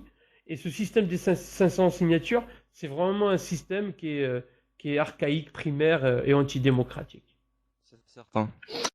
Ah, je pense que si Flamby, François Hollande, continue de caracoler en tête des sondages, là, comme il commence à nous les sortir, peut-être que le PS aura tout intérêt à filer quand même quelques signatures au FN, histoire que Hollande se retrouve face à elle et face à un gros score, quoi. Ah, mais là aussi, c'est à double tranchant pour le Parti socialiste. Euh, Prendre ce risque-là avec le Front National, tu peux le prendre avec l'UMP, le PC, le Front de gauche, NDP, hein, Dupont-Aignan, voilà. Mais Front National, c'est un adversaire politique qui ne te laisse pas ta chance. Voilà, tu ouvres ta porte, il rentre. Donc, ça serait, je pense, de tous les partis politiques, c'est le plus risqué avec qui il faut jouer. Et je crois que le Front National aujourd'hui, il est en capacité de nuire le système. Et je pense pas que, y compris au Front, au Parti Socialiste, on peut prendre ce risque. C'est quand même un risque majeur. Ça veut dire qu'en France, c'est l'accession au pouvoir de la droite nationale. Et c'est à double tranchant, hein. C'est comme Soral, j'allais dire, hein. C'est soit ça passe, soit ça casse. Ah, ouais, c'est intéressant comme scénario, qu'elle ait pas ses 500 signatures. À la limite, j'aimerais presque voir ce que ça donnerait, quoi, parce que là, il y aurait quand même toute une population qui serait extrêmement frustrée qu'elle puisse pas se présenter. Juste, bah, il y a Avemega là, qui te demande sur le chat si tu connais un peu Étienne Chouard et ses thèses, bon, sur lesquelles on n'est pas en démocratie, bon, à la limite, il n'y a pas besoin de s'intéresser à Chouard pour s'en rendre compte, mais sur sa proposition de tirage au sort, est-ce que tu connais un petit peu ou est-ce que ça t'intéresse pas? Non, c'est au regard de la façon dont se passe la gestion, la gouvernance, il propose éventuellement une alternative. Mais je crois que la seule alternative, c'est la révolution. C'est tout. Il n'y a ni tirage, ni référendum populaire. Je crois qu'on est arrivé à un stade où le gouvernement, le système, les groupes de pression, les lobbies ont une attitude parasitaire. Ils ont parasité la République, la démocratie, et qu'aujourd'hui, ben, il faut une révolution. Voilà. Et à un moment donné, vous êtes bien gentil, mais tu vois les politiques, ils sont élus avec des 60-70% d'abstention, ils s'en foutent, quoi, parce qu'ils se contenteront même demain de 3%, quoi, des électeurs qui voteront, ils diront, ah non, mais nous, on a été élus, c'est légitime, c'est démocratique par 3% des électeurs. Ben, à un moment donné, quand tu vois ces gens se comporter de cette façon, je crois que il faut arrêter, quoi. C'est une révolution. Voilà. Et tout le monde le dit face à la crise, face au malaise de la gouvernance qu'il y a actuellement dans notre pays, il faut un électrochoc. Voilà. Le seul qui peut faire l'électrochoc, c'est le Front National. Voilà. C'est qu'ils prennent le pouvoir, ils cassent tout. Voilà. Et reconstruisent sur des bases saines, fini le clientélisme communautaire, fini les associations subventionnées avec l'argent public. Voilà. Il y a des ordres de priorité et c'est avec ça. Moi, je crois pas du tout, hein, franchement. Étienne, je dis, il donne une alternative. Il y en a d'autres qui disent la démocratie athénienne est très bien. Moi, je dis simplement révolution. Voilà, il faut révolutionner tout ça et c'est pas avec, voilà, avec des idées intéressantes, intelligentes. la situation est tellement dramatique dans notre pays et en Europe et dans le monde il faut un électrochoc, c'est tout, hein. Le mec, il fait un arrêt cardiaque, tu viens pas avec 2 gifles dans le visage, tu mets l'électrochoc. Voilà, et il revient. Et c'est ce qu'il faut qu'il se passe en France maintenant. Ils nous ont anesthésiés, ils nous ont asphyxiés. Toute pression populaire. Alors, dès que tu parles, tu es un facho, tu es un raciste, tu es anti-républicain, anti-démocratique. Ah, il faut arrêter, quoi. Voilà. Soit on est républicain, alors ça veut dire qu'on doit accepter tous les partis, sans exception. Et on commence pas à donner lui il est bien, lui il est pas bien. Voilà. Et à un moment donné, je le dis, l'électrochoc. Et est-ce que les musulmans donc, que tu rencontres, est-ce qu'ils prennent conscience du système antidémocratique? C'est-à-dire, les musulmans, ils sont comme toute la population. Ils sont dans des attentes importantes. Voilà, alimentaires, j'allais dire même, à un moment donné, ça devient de la survie. Honnêtement, ça devient de la survie. Et le politique, avec ses politiques de précarité, de paupérisation des populations, des masses populaires, a fait en sorte qu'ils sont dans une position attentiste, de besoin, d'assister.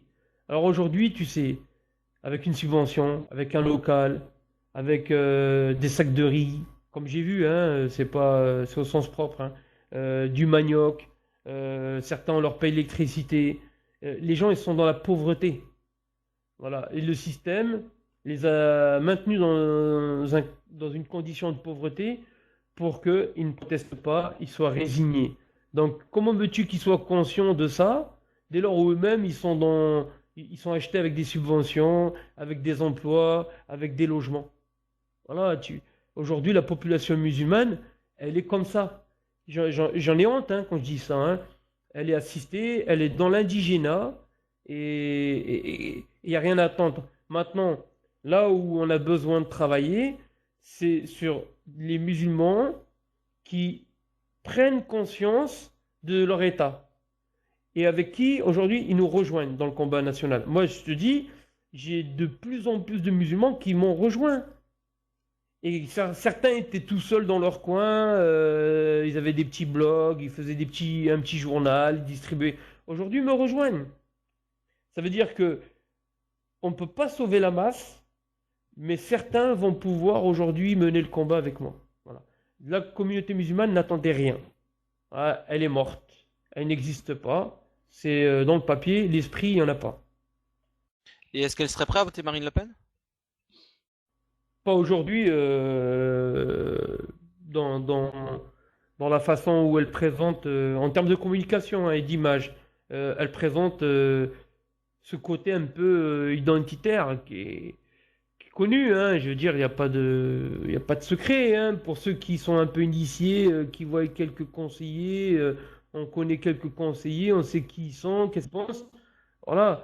J'ai du mal à accepter que Marine, dans son entourage, il y a des gens qui sont pour un modèle sociétal calqué sur celui de l'Afrique du Sud, quoi. Il y a des gens qui disent que le meilleur modèle sociétal serait l'Afrique du Sud, voilà. De l'apartheid. Moi, je suis pas du tout sur cette ligne ni ce registre. Voilà. Et les musulmans, c'est des gens qui, quand même, un petit peu s'intéressent à la vie politique et se rendent compte que, voilà, ils vont s'abstenir, ils vont s'abstenir. Ou alors Marine prend des positions publiques claires. Voilà, elle prend des positions publiques claires sur le communautarisme. Voilà, en disant le père, aujourd'hui, il y a une vidéo, il y a un article dans la Provence, il a pris des positions claires. Il dit que les gens venus d'Algérie ou de confession musulmane, dès lors où ils aiment la France, ils veulent se reconnaître dans les valeurs de la France, ils sont français. Marine ne l'a pas dit encore. Voilà, Le Pen, lui, il le dit. Et il en fait une vidéo et il dit encore, oui, les musulmans, ils ont leur place avec nous au Front National. Marine ne l'a pas dit encore. J'ai jamais entendu Marine dire à un moment donné, les musulmans, venez au Front National, vous avez votre place. Ouais, je sais, j'ai jamais entendu aussi. Le Pen, aujourd'hui, vient de le dire dans la Provence. Il leur dit, on les accueille à bras ouverts. D'un autre côté, je peux me tromper, mais il me semble qu'en 2007, ils avaient un petit peu essayé cette ligne-là d'en appeler aux banlieues, enfin aux patriotes dans les banlieues notamment, Et bon, ils ont fait quand même un score minable. Alors, c'est pas à cause de ça, c'est à cause de Sarkozy qui a volé la ligne, quoi. Mais apparemment, Marine poussait pas mal pour essayer cette ligne pro-banlieue. Mais bon, est-ce qu'elle n'a pas tiré les enseignements, à savoir que finalement, c'est une ligne qui n'est pas spécialement porteuse et que donc elle préfère partir un peu de l'autre côté, c'est-à-dire une ligne amicale avec les identitaires, quoi, grosso modo. Effectivement, quand elle était directrice de campagne de Le Pen, avec Soral, ils sont allés à la dalle d'Argenteuil avec Farid Smaï. Oui, effectivement, il faut voir après, l'échec a été reporté sur Soral, et que c'est injuste hein, par rapport à Soral, parce que, effectivement, tu le précises bien, c'est Sarkozy hein, qui a gagné. Hein. Il a une ouverture à gauche, il chasse sur les terres du front, il met quelques petites vedettes, alors Infodel pour faire bien, Doc Gynéco pour faire encore mieux. Voilà, donc il avait réussi à rassurer les gens en disant j'ai le programme du front, mais je vous mets une Fadela Marin, Rachid Dati, il y a Faudel, regardez, c'est sympa, il y a Enrico Macias, mais à un moment donné, je crois que la dalle d'Argenteuil, les gens ils n'ont pas compris. Hein, le côté ah oui, diversité, ils sont allés voir les immigrés. Non, la dalle d'Argenteuil, c'est la possibilité pour Le Pen d'aller dans un quartier où l'État reculait, où la police n'entrait plus. Et c'était ça le symbole fort qu'il fallait retenir. Pas le côté, ils sont allés voir les immigrés. Ça, c'est accessoire, j'allais dire, c'est secondaire. Le vrai message qu'il fallait dire, c'était Jean-Marie Le Pen était allé dans une zone de non-droit. Là où la police ne rentre pas, Jean-Marie Le Pen rentre. Et ça rassurait les Français en cas de victoire électorale. Sauf que, après la défaite de 2007, beaucoup d'identitaires ont dit à Marine, ah t'as vu, regarde la politique de Soral. Et je le dis, ça a été une injustice envers Soral. En disant, oui, mais votre petite marmouille, la petite marmite là, que vous avez fait, là, elle n'a rien amené. Et je crois que Marine, effectivement, pense que c'est ce qui a amené à la défaite. Eh bien non, il faudrait qu'elle refasse un peu d'analyse politique pour comprendre que d'abord en 2007, c'est pas la crise de 2011, le contexte social il change, le contexte social économique change. Voilà. Et je l'ai dit la dernière fois à Jean-Marie Le Pen. Je dis, Monsieur Le Pen, vous avez une génération de retard. Parce que si vous aviez 10 ans ou 15 ans de moins et que vous seriez aujourd'hui à la tête du Front National, les consciences dans la communauté, dans les quartiers populaires, ils sont prêts à voter. Parce que avant, nous n'étions pas aussi victimes des clandestins et de l'insécurité comme aujourd'hui. Voilà. Tu peux être sénégalais, comorien, africain, algérien, français de souche. Voilà. Les criminels, ils sont aveugles sur le choix des victimes. C'est plus comme avant. Donc c'est vrai qu'aujourd'hui, le Front National, s'il adoptait une ligne équilibrée, du juste milieu avec nous, il aurait les voix populaires et il aurait les voix de la communauté musulmane. Parce que le contexte n'est pas le même qu'en 2007. Voilà. Une crise majeure internationale, les gens réfléchissent différemment quand ils ont faim que quand ils ont le ventre plein.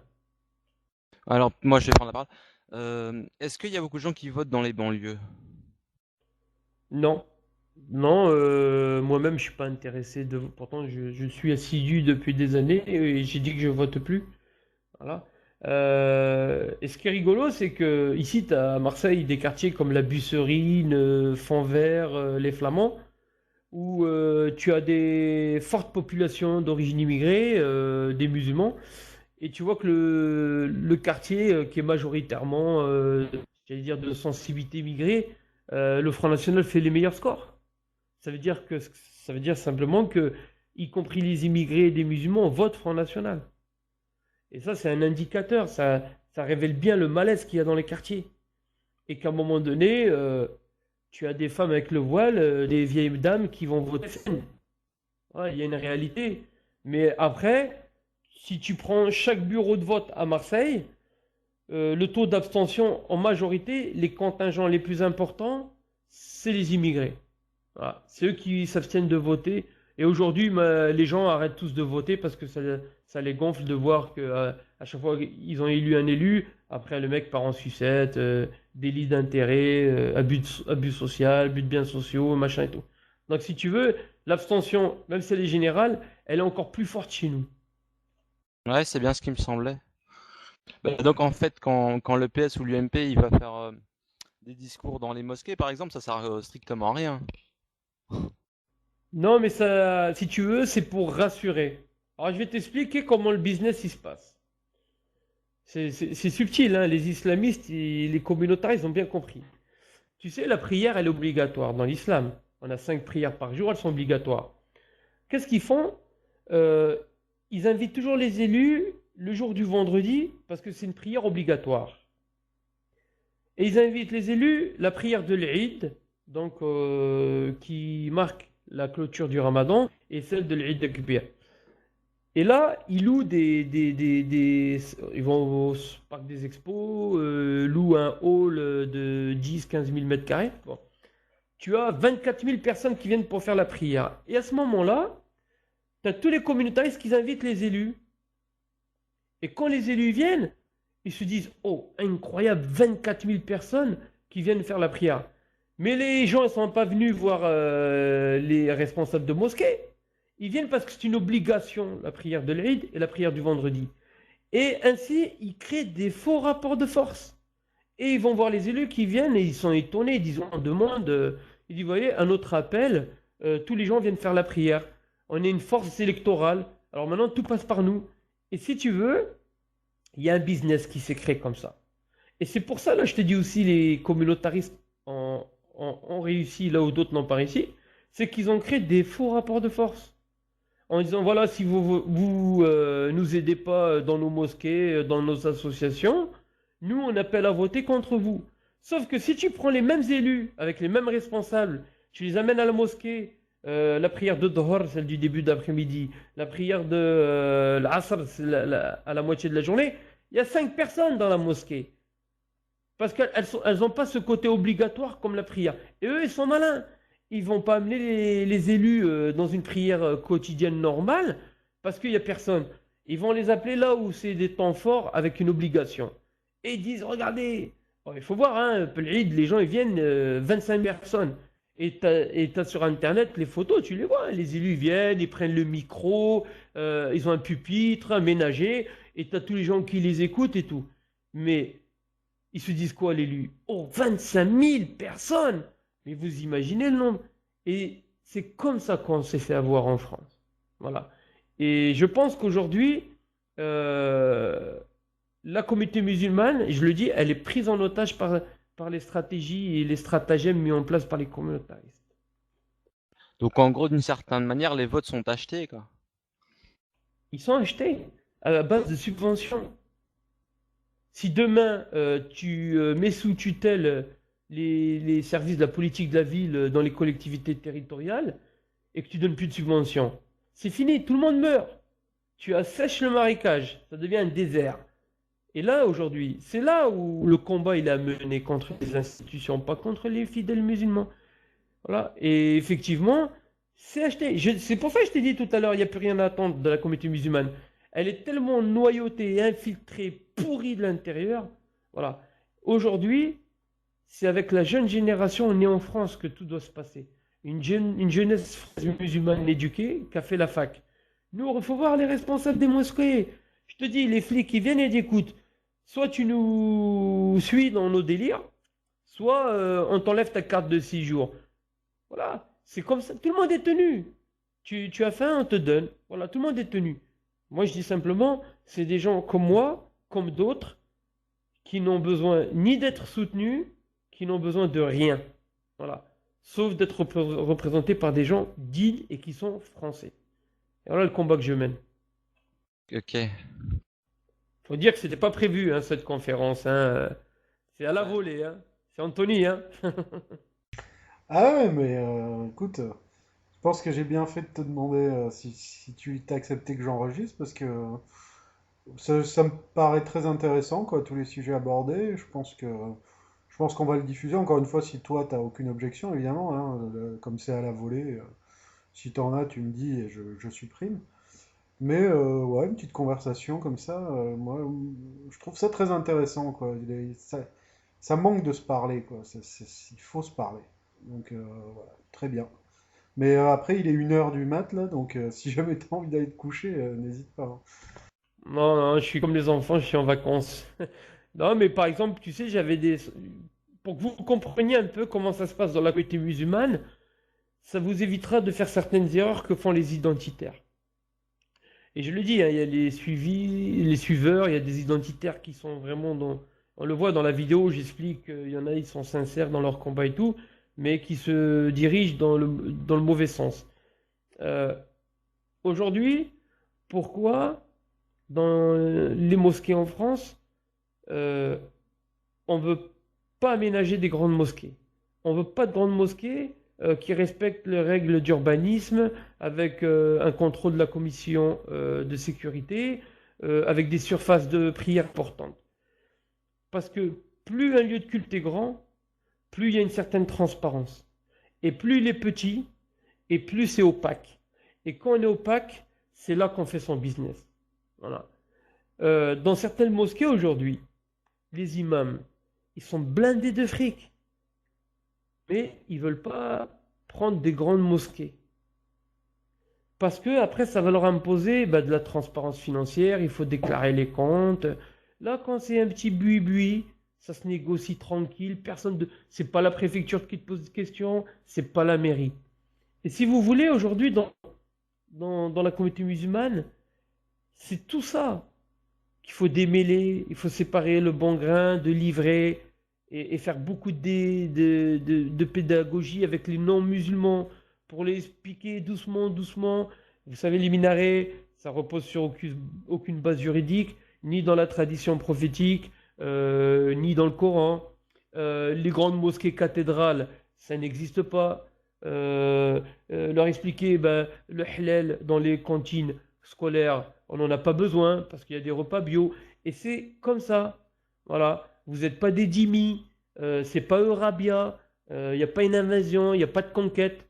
Voilà. Parce que si on était en position de conquérir la France, honnêtement, on l'aurait conquis il y a longtemps. Voilà. Mais tu prends 500 musulmans, tu les mets dans la même pièce, et il n'y en a aucun qui pense comme l'autre, et il n'y en a aucun qui pratique l'islam comme l'autre. Donc, à un moment donné, essayer de conquérir la France avec une armée mexicaine, c'est extrêmement difficile. J'ai une petite question. Qu'est-ce que tu penses du régime iranien? J'en pense pas plus, pas moins, quoi. C'est un pays, c'est un État. À sa tête, il y a un président, un comité central des ayatollahs. Voilà. Je pense que chacun est libre de gérer son pays. J'ai aucune. L'Iran, c'est l'Iran. Par contre, effectivement, quand je vois l'Arabie Saoudite, le Qatar nous annoncer qu'ils permettaient aux avions israéliens, en cas de bombardement de l'Iran, d'utiliser leur espace aérien, je suis choqué. Je suis choqué. L'Iran, pour moi, a signé des traités, des accords internationaux qui leur permettent d'avoir le nucléaire civil. On le refuse. Je ne vois pas pourquoi on le refuse alors qu'on l'accepte aux autres. Voilà. L'Iran, c'est un pays souverain et je trouve qu'il est méritant parce que on veut lui refuser cette souveraineté. Tu vois tous les pays qui lui tombent dessus, c'est scandaleux, quoi. Qui tombent dans des pays autres que l'Iran, parce que l'Iran, quand même, est beaucoup plus démocratique, hein. Je vais vous donner une anecdote pour vous dire à quel point ils sont démocratiques. Il y a une loi qui est sortie qui permet à un homme de changer de sexe, donc de devenir un transsexuel. Voilà. Alors que dans l'islam, il est dit Dieu maudit les hommes qui deviennent des femmes, ou des femmes qui deviennent des hommes. Pourtant, eux, ils vont faire une loi qui permet la transsexualité. Bon, je dis une connerie, mais c'est pour vous dire qu'ils sont plus démocratiques que la plupart, ou qui vous racontent de l'extérieur, oh, l'Iran, c'est la dictature, voilà, il y a de l'alcool, voilà. L'Iran, c'est un pays comme tous les pays. Voilà, il mérite le respect de sa souveraineté et on doit le respecter quand il signe des accords internationaux, des conventions internationales et qui lui permettent d'avoir le nucléaire civil. Voilà, c'est la justice, il faut être équitable. Et du point de vue religieux, je sais bien que là-bas c'est pas des sunnites, c'est des Des chiites. Des chiites. ouais, voilà. Je veux dire, il y a quand même certaines tensions, j'imagine. Je veux dire, on va dire au sein de la communauté musulmane en France là-dessus, non? Écoute, Euh, je pense il y a des gens dans la communauté sunnite et dans la communauté chiite qui poussent à la division. Mais tu sais, quand les troupes de Hassan Nasrallah, ils ont botté le cul des sionistes au Liban Sud, tu avais tous les sunnites du monde qui étaient avec le Hezbollah, hein. Le djihad islamique en Palestine, il est d'obédience chiite, le Hamas est d'obédience sunnite. Mais quand le djihad islamique fait péter une patrouille de Tsal, tous les sunnites du monde, ils sont avec le djihad islamique. Donc, non, non, je le dis encore, c'est comme les relations français de souche, français non de souche. Dans les deux parties, tu as des gens qui poussent à la haine, à la division.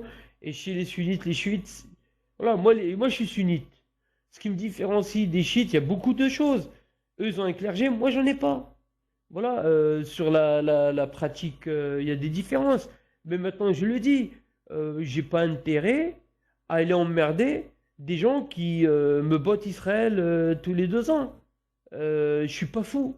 Et tu sais, les sunnites comme le Qatar, l'Arabie Saoudite qui se sont alliés maintenant à Israël contre soi-disant l'ennemi chiite, il faut pas oublier que le jour où l'ennemi chiite il tombe, eh ben l'ennemi sunnite, ils vont en prendre, y compris l'Arabie Saoudite, le Qatar, ils vont en prendre plein la gueule. Alors des fois, il vaut mieux laisser l'ennemi de mon ennemi tranquille, parce que le jour où les chiites ils tombent, c'est au tour des sunnites. Voilà. Et ces alliances contre nature que je vois en ce moment entre le Qatar, l'Arabie Saoudite, Israël et les États-Unis, c'est dangereux. Voilà, parce que tu fais tomber l'Iran, et après c'est la Syrie, et puis c'est l'effet domino, on ne s'arrête plus. Après ça finit à l'Algérie, qui est aussi un pays sunnite. Et c'est vrai que c'est compliqué ces histoires parce que moi je me souviens avoir entendu des anecdotes, notamment au moment où bah, justement Soral avait fait une liste, tu sais, la liste antisioniste avec Dieudo et le parti antisioniste de Yahya Gouasmi. Et tu avais des groupes sunnites qui gueulaient en disant ah, c'est des chiites, les chiites ils suivent Ali, ils suivent pas la vraie descendance du prophète, et donc c'est pire que des juifs, pire que des chiens.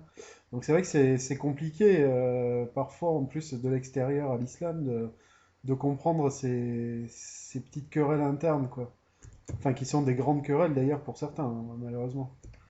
Non, mais Anthony, tu viens de le préciser toi-même. Tu as dit des groupes sunnites. Oui, il y a des groupes sunnites. Bon, voilà. Moi, entre nous, je te dis les choses sincèrement. C'est pas ma tasse de thé, les chiites.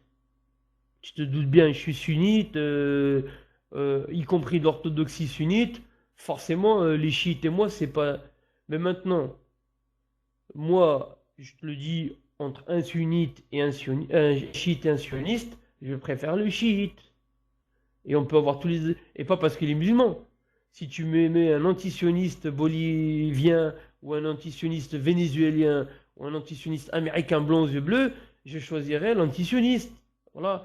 Non, non, mais Maintenant. moi, je suis tout à fait d'accord avec ça, hein, mais ce que je veux dire, c'est que parfois c'est un peu compliqué parce que tu vois, tu crois tendre la main à certains musulmans en disant, par exemple, que l'Iran, tu vois, ils sauvent l'honneur. Quand même, ils sont sur une position anti-impériale qui est intéressante, même si le pays n'est pas parfait, évidemment. Et puis, en fait, tu vois, donc tu parles avec des musulmans, tu te dis, tiens, c'est peut-être un argument pour leur dire, voilà, c'est intéressant, cette union anti-impériale. Et en fait, tu te retrouves confronté à des scissions auxquelles tu t'attends pas, tu vois. C'est-à-dire que les mecs, tout d'un coup, ah mais non, mais c'est des chiites, donc c'est pas bien finalement. Et c'est vrai que elle est quand même assez divisée, en fait, la communauté musulmane, parce qu'on parle de communauté, justement, mais quelque part, il n'y a pas de communauté musulmane en France. C'est quand même plein de groupes divisés, il y en a beaucoup, j'ai l'impression, ils sont un peu musulmans comme les Français catholiques sont catholiques, c'est-à-dire un peu à la marge, quoi. C'est-à-dire, bon, ils se disent musulmans, mais dans la pratique, ils suivent pas grand-chose. Et puis de l'autre côté, tu as ceux qui sont vraiment très, très dans leur religion, et alors là, ils sont ravis tout de suite de se diviser et de se dire qu'ils sont plus, j'allais dire, plus catholiques que le pape. L'expression n'est peut-être pas terrible, mais tu vois ce que je veux dire. D'abord, les musulmans sont les gens les plus solubles dans la communauté nationale. Ah. À la base, nous, on n'aime pas le communautarisme, parce qu'on a grandi à l'école, dans nos quartiers populaires en France, on a grandi avec nos amis et nos camarades français de souche. On n'a jamais eu de problème. Donc on se mélange avec tout le monde, il n'y a jamais eu de souci. C'est vrai que depuis un certain temps, il y a un phénomène de communautarisation qui s'est mis en place, mais qui est impulsé par les institutions, je le répète. Maintenant, le chiisme en question entre sunnites et chiites, je le trouve aussi avec les luthériens, les calvériens. Nous, on parle d'œcuménisme chrétien parce que on veut faire revenir dans le giron toutes les obédiences catholiques, protestantes, baptistes, anglicanes. Donc ces divisions, elles existent partout. Et les religions, c'est à l'image des hommes. Voilà, les religieux sont des hommes, avec leurs qualités, avec leurs faiblesses, avec leurs talents, leurs défauts. Moi, je pense que il y a- il faut prendre l'homme comme il est. Ah, un jour, il est pour, un jour, il est contre. Tu sais, c'est comme la communauté nationale. Et par exemple, tiens, on parle le Front National. Il y a le RIF, le Parti de la France de Carlang, il y a Bompard avec sa Ligue du Sud. Pourtant, ils pensent avoir tous la même notion du nationalisme, du patriotisme, et pourtant sont divisés. Donc la division, ça fait partie de la vie. Voilà, il faut l'accepter. Pour moi, en tant que croyant, ce que je sais, c'est que Adam et Ève ont été divisés par le diable. Donc la division, dès la jeunesse du monde, elle existe. Voilà, la division, je dis, comme j'ai dit tout à l'heure, il faut prendre la hauteur, prendre une certaine maturité et pas faire attention à ça. Je te donne un point de vue catholique sur l'écuménisme. C'est le mien, hein, c'est pas le point de vue des catholiques, c'est le mien. C'est une réflexion que je me suis faite il y a pas longtemps. L'écuménisme, pour ceux qui tiraient les ficelles, qui savaient ce qu'ils faisaient, avait pour but que la communauté catholique renonça à affirmer que le judaïsme n'avait plus lieu d'être, puisque le Messie était arrivé, avait fait ce qu'il devait faire, et puis était reparti. Oui, moi je parle de le Vraiment, c'était l'unification des différents courants dans la chrétienté. Euh, Moi, par exemple, je suis un fervent détracteur de l'œcuménisme qu'on nous sert entre un rabbin, un imam et un prêtre. Oui, tous de la religion d'Abraham, monothéistes, on est tous frères. Non. Dans la religion musulmane, dit tes frères, c'est les musulmans. Ce sont ni les juifs ni les chrétiens. Pour un chrétien, il croit à la Trinité. Le musulman ne croit pas à la Trinité. Le chrétien croit aux 7 livres apocryphes, le musulman ne croit pas. Le juif, il ne croit qu'en Abraham, Moïse, ne croit pas au Messie, au Christ, ils ne le reconnaissent pas. Donc si tu veux, à un moment donné, il y a ce problème-là d'œcuménisme qui pose un problème parce que ça braque les gens dans leur dans les communautés. Parce que moi, j'accepte pas de dire euh, euh, un imam qui dit je suis frère avec un catholique, alors que le Coran te dit tu crois pas à la Trinité. Dieu dit, parce que selon que tu es catholique ou protestant, c'est la parole faite de chair sur terre. Et pour d'autres, c'est le Fils de Dieu. Or, le verset le plus important dans le Coran, قل هو الله أحد الله الصمد لم يلد ولم يولد ولم يكن له كفوا أحد. Dit Dieu n'est qu'un, il n'a pas engendré et n'a pas été engendré. C'est-à-dire qu'on ne reconnaît pas ce côté fils de Dieu. Et si tu veux, on est arrivé à un stade où dans les communautés d'origine de ceux qui font cet œcuménisme, on commence à créer de la haine. Voilà. Moi, ce que je dis, juifs, chrétiens, musulmans, il faut qu'ils arrêtent ces conneries. Par contre, il faut qu'on s'entraide. Parce que Dieu dit, j'aime pas l'injustice, je vous interdis l'injustice. Ça veut dire que si un prêtre ou un rabbin, il est agressé, il est attaqué pour ce qu'il est, c'est mon devoir islamique de le défendre.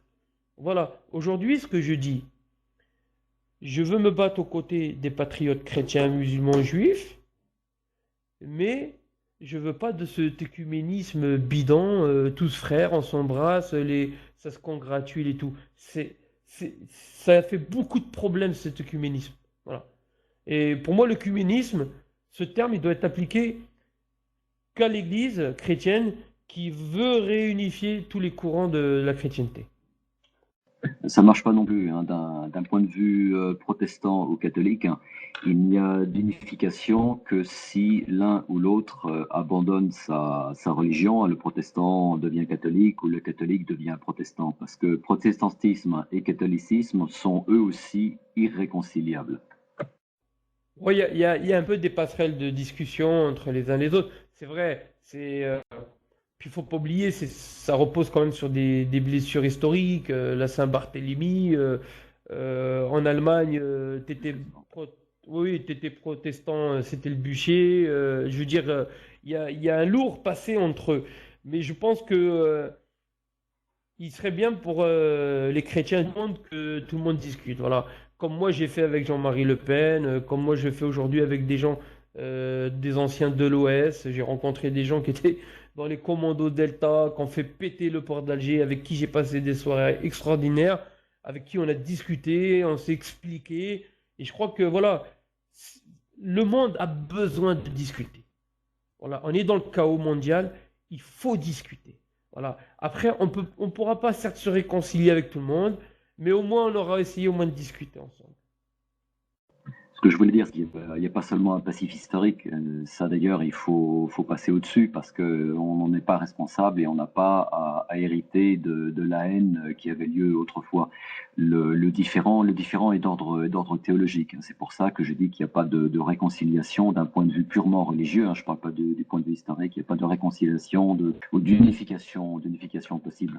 Maintenant, ça n'empêche pas les discussions et les réconciliations, ça bien sûr, hein. Mais ça m'amuse que tu parles de l'OS parce que le meilleur ami de mon père était dans les commandos Delta. Il avait été condamné à mort par le gouvernement de Gaulle de l'époque. Celui, celui avec qui j'étais avec eux, hein, ils étaient aussi, ils avaient été condamnés à mort. Non, mais voilà, je pense que le truc, il faut arrêter de nous faire le truc des bisounours, là. Tout le monde il est beau, tout le monde il est gentil. Il y a des réalités dogmatiques, il y a des réalités théologiques, il y a des réalités rituelles. Voilà. Pour moi, un chrétien, il a sa religion. Un juif, il a sa religion. Un musulman, il a sa religion. Et il faut arrêter de se mentir. On est tous monothéistes et machin. Voilà. C'est important que je dise ça parce que ça permet d'atténuer certaines crises, passions qu'il y a dans les religions. Voilà. J'ai vu qu'il y avait une question sur Tariq Ramadan, là, posée sur le chat par Exil. Ouais, tout à l'heure, attends, je me rappelle plus trop, mais ouais, ouais. Bah ouais, qu'est-ce que tu penses de Tariq Ramadan, toi? Au-delà du personnage, hein, au-delà du côté intellectuel, au côté du charisme, c'est un orateur hors pair, c'est un mec très intelligent, très au fait de l'actualité internationale. Donc moi, je lui trouve que des qualités. Maintenant, j'oublie pas qu'il roule pour une certaine doctrine euh, auquel je ne m'identifie aucunement. Voilà. Ce côté un peu soufi politique, Sen Albana, Saïd Qutb, c'est pas du tout. Maintenant, je lui dis, l'homme, le personnage est enviable, mais la doctrine pour laquelle marche, il fonctionne, il travaille, c'est pas du tout un bienfait pour la religion musulmane. Voilà. Et surtout pour nous, les jeunes Français, c'est pas, je vais être méchant, c'est pas un Égyptien suisse de venir aller dans les banlieues françaises pour nous expliquer c'est quoi notre citoyenneté, alors que lui-même n'est jamais allé dans une banlieue le soir, à rester avec les gars, en train de se saouler la gueule, se fumer des bédos dans une entrée. Il n'a pas connu la vie de quartier. Et ça me fait mal au cœur, c'est qu'aujourd'hui, ce que je disais tout à l'heure, c'est des blédards qui viennent nous expliquer comment on vit, qu'est-ce qu'on a vécu, et ça, c'est incroyable quand même. C'est un retournement de situation extraordinaire. Moi, je suis pour un islam caligan, séculier. Je ne suis pas pour un islam qui vient de je ne sais pas quelle personne, pas française, qui n'a pas eu de score. Et pourtant, Tariq Ramadan est très fort, hein, littérature française, philosophie. Mais je te dis, voilà, c'est pas à lui de venir dans les banlieues nous expliquer c'est quoi l'islam. Ouais, parce qu'il a quand même l'air plus apatride qu'autre chose, hein. Et je me demande pas s'il roule pas pour peut-être les sionistes, tu vois. Bah, écoute, quand tu pars avec Tony Blair, sa femme, avocate, en Angleterre et que tu es dans un réseau, Tony Blair, on ne sait quel est son réseau, hein. Ouais, c'est ce que je me pose aussi comme question. Tu vois, je me disais, ouais, il est quand même un peu louche. Mais en tout cas, il faut pas oublier que les sionistes, dès lors où tu leur apportes quelque chose du point de vue de la division, ils te soutiennent, hein. Ils te combattent pas, hein. Autant on a vu à une époque, c'était très virulent contre lui, il faut voir aujourd'hui, tapis rouge. Je vais vous donner le cas, qu'on puisse comprendre. Vous avez le cas de Ouria Boutelja. Cette fille est engagée dans une lutte antisioniste, anticoloniale. Elle dénonce les sous-chiens qu'il faut rééduquer en France. Elle a des positions anti-israéliennes, parfois anti-juives. Et ce qui est rigolo, c'est que elle est quand même salariée de l'Institut du monde arabe, qu'avant la venue de Renaud Muselier, qu'on ne peut pas citer d'antisioniste à la tête de l'Institut, avant c'était Baudis, Dominique Baudis, qui était le patron de Ria Boutelja. Eh bien, malgré un procès pour incitation à la haine anti-française, avec racisme anti-blanc, avec toutes ces déclarations, elle n'a jamais été inquiétée par Dominique Baudis, qui pourtant est franc-maçon. Il est dans le comité France-Israël, et c'est quelqu'un qui n'a jamais caché ses sympathies sionistes. C'est son patron, il ne l'a jamais viré. Pourquoi? Parce que les sionistes, à un moment donné, si toi, tu crées de la division, de la haine avec les Français de souche, on ne t'inquiète pas. Ils l'ont jamais inquiété sur son lieu de travail, jamais. Alors que je connais moi des mecs, ils ont juste dit « Ah, vive la Palestine », ils ont été virés de leur boulot. Manu Militari, ça a duré 5 minutes. Et étrangement, elle n'est jamais inquiétée, cette dame. Alors que Dominique Baudis, il a reçu un dossier extraordinaire sur ses déclarations contre Israël et les sionistes. Et pourtant, elle n'est pas licenciée. Donc, dès lors où tu apportes une division au sein de la communauté nationale, tu es accepté, tu es soutenu, on ne te casse pas la tête. D'ailleurs, vous verrez que malgré toutes ces déclarations sur le sous-chien, le machin et tout, sur le sionisme par exemple, sur des déclarations dures hein, sur Israël et les Juifs, elle n'a jamais été attaquée par la LICRA, ni le MRAP, ni personne. La seule association qui l'attaque, c'est une association catholique connotée d'extrême droite. Ça veut dire. Ouais, ça veut dire que tout est chapeauté, quoi. Sans être chapeautée, on la laisse faire. Parce qu'elle arrange les gens. Elle arrange le système. Ce système de division. Il lui casse pas la tête, il parle même pas avec elle. La preuve, elle est toujours salariée de l'Institut arabe. Donc voilà, l'Institut du monde arabe. Et dernièrement, elle vient de faire des procès à des associations et des journalistes parce qu'ils avaient dévoilé qu'elle travaillait là-bas. Mais pourquoi elle les a attaqués? Non pas parce qu'ils ont dit qu'elle était Institut du monde arabe, tout le monde connaît Ouria Boutelja, mais parce que ça les mettait en porte-à-faux par rapport à ses militants. On a pu dire, mais attends, comment Dominique Baudis, France-Israël, comment on n'était jamais inquiété? Renaud Muselier, qui vient de prendre la tête de l'Institut du monde arabe depuis peu, il est pro-israélien, à mort. Et bien pourtant, il a pas viré, alors qu'elle est mise en examen pour incitation à la haine anti-française. Ben, il faut réfléchir à tout ça. Voilà, ça c'est les idiots utiles. Et c'est pour ça que je me suis démarqué de ces gens-là. Ouais, c'est tant mieux. Tant mieux pour nous, au moins, tu vois. Un dissident comme toi, je veux dire, j'imagine qu'il y en a beaucoup qui prendront exemple sur toi dans la communauté musulmane. Et je suis pas le meilleur exemple à suivre. Non, je pense que les gens vont pas me suivre moi, mais ils suivront leur instinct de survie. Voilà, parce qu'aujourd'hui, on est dans une situation de survie et ça va être leur instinct de survie. Il y a une petite question. Est-ce que tu as reçu des menaces? En pagaille. Je me suis même fait faire une embuscade par le président de l'Union des familles musulmanes. Je lui dis, il me sent tomber dessus.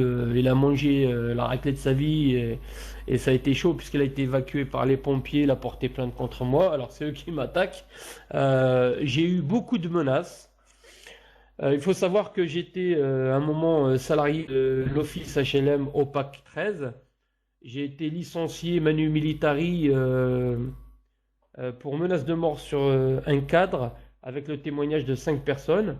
J'ai attaqué au prud'homme, je viens de gagner là au prud'homme contre mon ancien employeur, puisque en réalité il n'y avait jamais eu de menace et il n'y avait jamais eu de témoins de ces soi-disant menaces. Là j'attaque au pénal, je viens de me porter partie civile pour attaquer au pénal. Et il se trouve que c'est des élus socialistes qui sont intervenus. Monsieur Noyce, je le dénonce, hein, Jean-François Noyce, conseiller général du Parti socialiste, franc-maçon, hein, il est maître franc-maçon. Et ensuite, j'ai travaillé à la Régie des transports de Marseille, le métro. Il faut savoir que le directeur de cabinet de Jean-Noël Guérini est intervenu pour me faire péter mon boulot. Voilà, j'ai perdu 4 boulots en raison de mon engagement. Je m'en cache pas parce que c'est des actions en justice que je mène actuellement contre eux. Ensuite, c'était, il faut voir, hein, et dernièrement, j'ai des offres de, on te prend chargé de mission, attaché parlementaire, tu auras des subventions, tu auras un local, lâche le franc. Donc, ils sont passés à des actions violentes et aujourd'hui, ils sont à des actions de corruption. Et d'ailleurs, on m'a proposé, un fonctionnaire socialiste m'a proposé des subventions en contrepartie d'enlever mes plaintes contre les communautaristes. Je viens de porter plainte contre lui pour chantage et tentative de corruption avec des subventions. Donc, je répète, pour LLP qui m'a interpellé la dernière fois, moi je suis au RSA. Voilà. Je peux vous dire que c'est pas facile. Dès que je bouge, il me tombe dessus. Et Jean-Marie Le Pen a eu les éléments concrets et il sait que je morfle plus que la plupart des gens qui sont là, ah, le système, mais qui font rien. Voilà. Il faut savoir, le combat contre le système, c'est un combat qui est dangereux, qui est difficile. Voilà. On y perd des plumes. Moi, j'ai perdu la moitié de mes plumes. Mais je reste debout et le fait que maintenant j'ai trouvé des alliés de poids comme Le Pen, c'est important dans mon combat. Voilà. Mais je vous dis, hein, les menaces, je les compte même plus. Et t'as pas peur pour ta famille ou quoi? Enfin, moi, franchement, dire à ta place, je sais pas ce que je ferais, tu vois. Bah écoute, ma famille, elle est là. Tout le monde sait où j'habite. Maintenant, il faut pas franchir la frontière, la ligne rouge. Surtout avec Djily Lomar. Voilà. J'ai pas besoin de me vanter. J'ai un passé qui est pas joli joli. D'ailleurs, je vais même vous dire, prochainement, je dois faire une vidéo avec Serge Ayoub, alias Batskin, qui était le patron des skinheads. Et moi, pendant 3 ans, j'étais chasseur de skins. Donc, lui, il était dans un camp et moi dans un autre. Aujourd'hui, on va faire une vidéo pour la réconciliation nationale ensemble. Et je peux vous dire que mon passé, moi, simple, attaquez-moi, mais touchez pas ma famille. Parce qu'après, c'est un registre différent, sans parler de ce que je peux faire, mais qui s'amuse à toucher ma famille. Parce que pour moi, il y a patrie, honneur, Dieu et famille. Voilà, 4 vertus, 4 valeurs, 4 principes. Et qui s'amuse à toucher un des 4. C'est beau ce que tu dis. C'est beau, mais c'est vrai. Ah ouais, t'as du courage, franchement, respect, quoi. Et puis on a vu tes photos avec tes Kalachnikov. Donc attention les gars, hein. Faut pas déconner avec Omar Jalil quoi.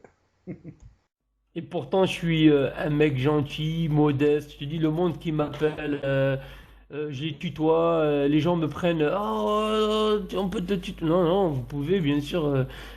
J'ai pas la grosse tête, quoi. Je m'en fous. Et ces photos de Kalachnikov, c'est pour savoir que quand je vais en vacances, je participe à des opérations de ratissage dans les maquis algériens contre les terroristes. Voilà. C'est bidon, je m'en vante pas.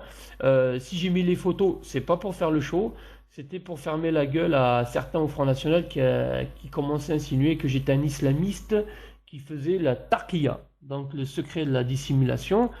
Et donc j'ai mis ces photos pour dire à ces gens, bah, vous voyez, pour un islamiste, aller tuer d'autres islamistes, c'est joli. Mais par contre, c'est vrai que voilà, faut pas venir toucher à la famille. Je l'ai dit encore et je le redis, touchez pas à la famille.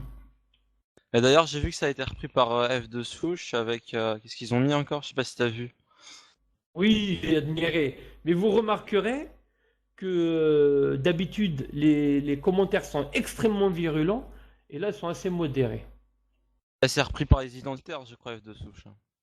Ouais, mais bon, après, tu sais, F de souche, Jean Rabin, j'appelle Jean Robin, je l'appelle Jean Rabin. Voilà, ils sont dans leur délire, ils sont dans leur monde, ils ont une mission. Bon, ils font. Voilà, F de souche, il m'inquiète pas, quoi. Il m'inquiète pas du tout. Pas, excuse-moi de t'avoir interrompu. Je voulais savoir ça, justement. Jean Robin, il t'a déjà contacté pour t'interviewer ou pas? Il a fait, alors je vous explique, il m'a fait une vacherie, mais qui s'est retournée contre lui. Dans une de mes vidéos, je dis, à un moment, il y a un passage, et j'ai dit, la France ne passera jamais avant ma religion. Donc, il a repris cette phrase, il l'a mise sur son site, d'ailleurs, vous pouvez aller le voir, et ça a été le déchaînement de haine. Il a dit, oui, regardez Omar Djilil, il a dit, il fait passer sa religion avant la France. Sauf que dans la vidéo, je dis effectivement cette phrase, mais je rajoute, je dis, mais ce qui fait que je suis fier d'être français, c'est que la France me permet d'avoir une pratique religieuse, contrairement à d'autres pays qui ne reconnaissent pas le culte. Voilà. Et ce qui fait que j'ai dit j'étais fier d'être français, c'est que j'avais la possibilité de pratiquer mon culte tranquillement. Et cet enfoiré, il a coupé juste la petite phrase. Et sauf que moi, quand j'ai vu les commentaires haineux, j'ai mis le lien de la vidéo et j'ai expliqué la phrase dans son ensemble. Il avait sorti hors contexte pour me nuire. Et tu vois, pour quelqu'un qui prétend incarner la lutte contre la désinformation médiatique, qui n'a de cesse de faire le chevalier blanc contre les médias qui sont désinformateurs, manipulateurs, instrumentaleurs, et lui, il arrive, il me fait le même coup. Et tu vois, ça, c'est pas joli. Et d'ailleurs, s'il avait eu un peu de pudeur, il aurait enlevé cet article. Mais il l'a laissé. Voilà. Et je trouve que. Moi, j'ai rien hein, contre Jean Robin. Il me connaît pas, je le connais pas. Mais je trouve que ce procédé-là, qui est digne de celui. Il est digne de ceux qui le dénoncent, bah, c'est scandaleux, c'est honteux. Et c'est pas joli joli pour quelqu'un qui est censé représenter la lutte identitaire ou française. J'arrive jamais à comprendre ce qu'il est, lui. Un jour il est pour Israël, après il est pour la France, je sais pas. Tu le regardes peut-être avec un peu de naïveté, Omar. Ce gars-là, sa manière de faire est une stratégie, quoi. Hein. Tout est basé sur le faux semblant, le mensonge. Il y a pas de position contradictoire chez lui. Hein. Il joue sur les deux tableaux. Il joue l'alliance du deux souches avec le sioniste. Je pense que en fait, il y a beaucoup de cohérence chez ce salopard. Non, moi, c'est pour ça que je vous ai dit, lui, F2 Souche, ils font leur mission. Ah, je le sais, ils ont une mission, c'est celle-là. Sauf que leur mission, elle se retrouve confrontée à une nouvelle réalité. Elle s'appelle Omar Djilil. Voilà, je suis la preuve incarnée, vivante, que tout ce qu'ils disent, l'impossibilité de dialoguer avec les musulmans, qui sont haineux contre la culture chrétienne, qui sont haineux, tout ça, je le fais péter. Tout ça, je l'ai brisé. Et je suis vraiment le contraire de ce qu'ils dénoncent. Et ça leur fout les boules, mais vous pouvez même pas vous imaginer. Voilà. Et moi, je peux même vous dire des choses, c'est que j'ai des identitaires qui m'ont rejoint. Alors, pour vous dire, des gens qui n'étaient pas du tout sur notre ligne et qui aujourd'hui, ils me rejoignent.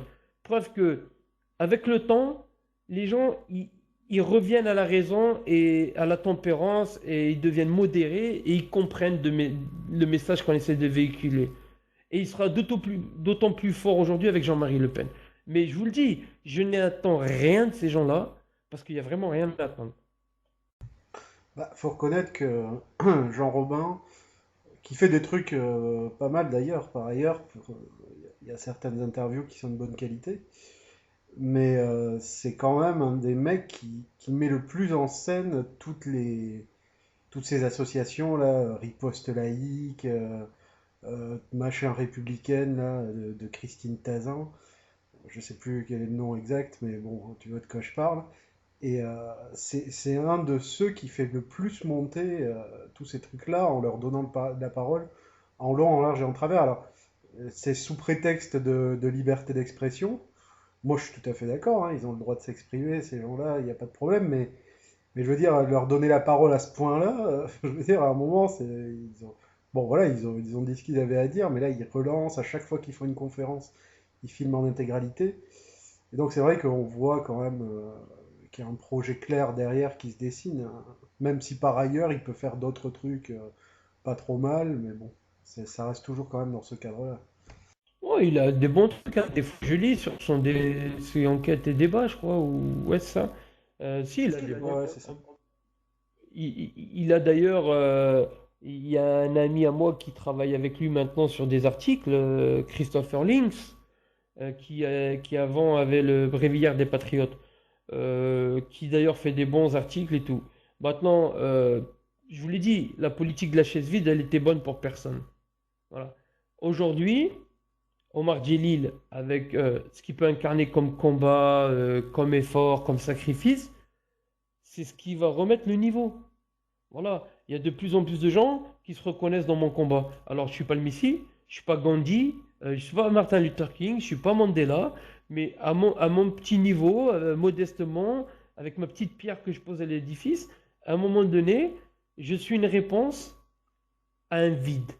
Voilà, il y avait un vide et ces gens-là se sont toujours exprimés et c'est ce qui a fait leur force. Aujourd'hui, il y a un contrebalancement avec le fait qu'aujourd'hui, il y a dans la communauté nationale et la communauté musulmane une montée vers le haut d'une expression unificatrice, ce qu'ils n'avaient pas avant. Voilà. Et je pense que sur les 2 ans à venir, euh, ils seront plus cohérents avec une certaine réalité. Voilà. Et les gens, ils se détacheront d'eux. Voilà. C'est vrai qu'ils ont toujours été forts parce que bah, quand on a le boulevard et on roule à 400 km, il n'y a rien. Maintenant, il y a des stops, il y a des dodanes, il y a des cassis, il y a des feux rouges, il y a des décidés de passage. Et ben, on ne peut plus rouler à 400 km. C'est ça la différence. C'est pour ça que je vous dis la chaise vide n'était pas bonne. Voilà. Maintenant, ils avaient un boulevard, maintenant, ils en ont plus. Voilà, c'est comme ça, je vais casser les codes. J'ai l'intention de casser les normes de ces gens-là et prouver que ce qu'ils disent, c'est faux. Je vais me coucher, je vous souhaite une bonne nuit, je commence à fatiguer. Salut. Ciao, Denis. Bonne soirée. Ouais, je pense aussi qu'on va y aller. J'ai ma femme là qui a sorti la fourche et le fusil à pompe. Ouais, je te comprends. Bah, donc, Omar, donc pas d'objection à ce que je diffuse un petit peu. Enfin, je vais peut-être monter un peu, pas à la Jean Robin, hein, mais juste peut-être pour supprimer quelques trucs qui sont moins intéressants que d'autres. Mais ça te dérange pas que je diffuse cette petite conversation? Du tout, hein, pourquoi? Tu vas pas me payer les droits d'auteur, je demande des royalties, hein.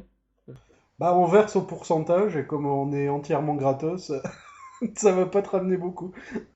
Ouais, bah justement, j'ai un élu là, du régional ici à Marseille, qui s'appelle Jocelyn Zitoun. Il est président de l'APSI, l'association du bien-être du soldat israélien. Donc, si tu as un petit billet, il est preneur, hein. Ah, c'est le truc qu'organise des repas avec Bruel et Arthur et que Dieudonné avait dénoncé. Ouais, c'est ça. Ah, et imagine-toi le mec, hein, il est conseiller régional, il est président de cette association et il se fait financer par le conseil régional. Faut le faire, hein. C'est beau, c'est beau.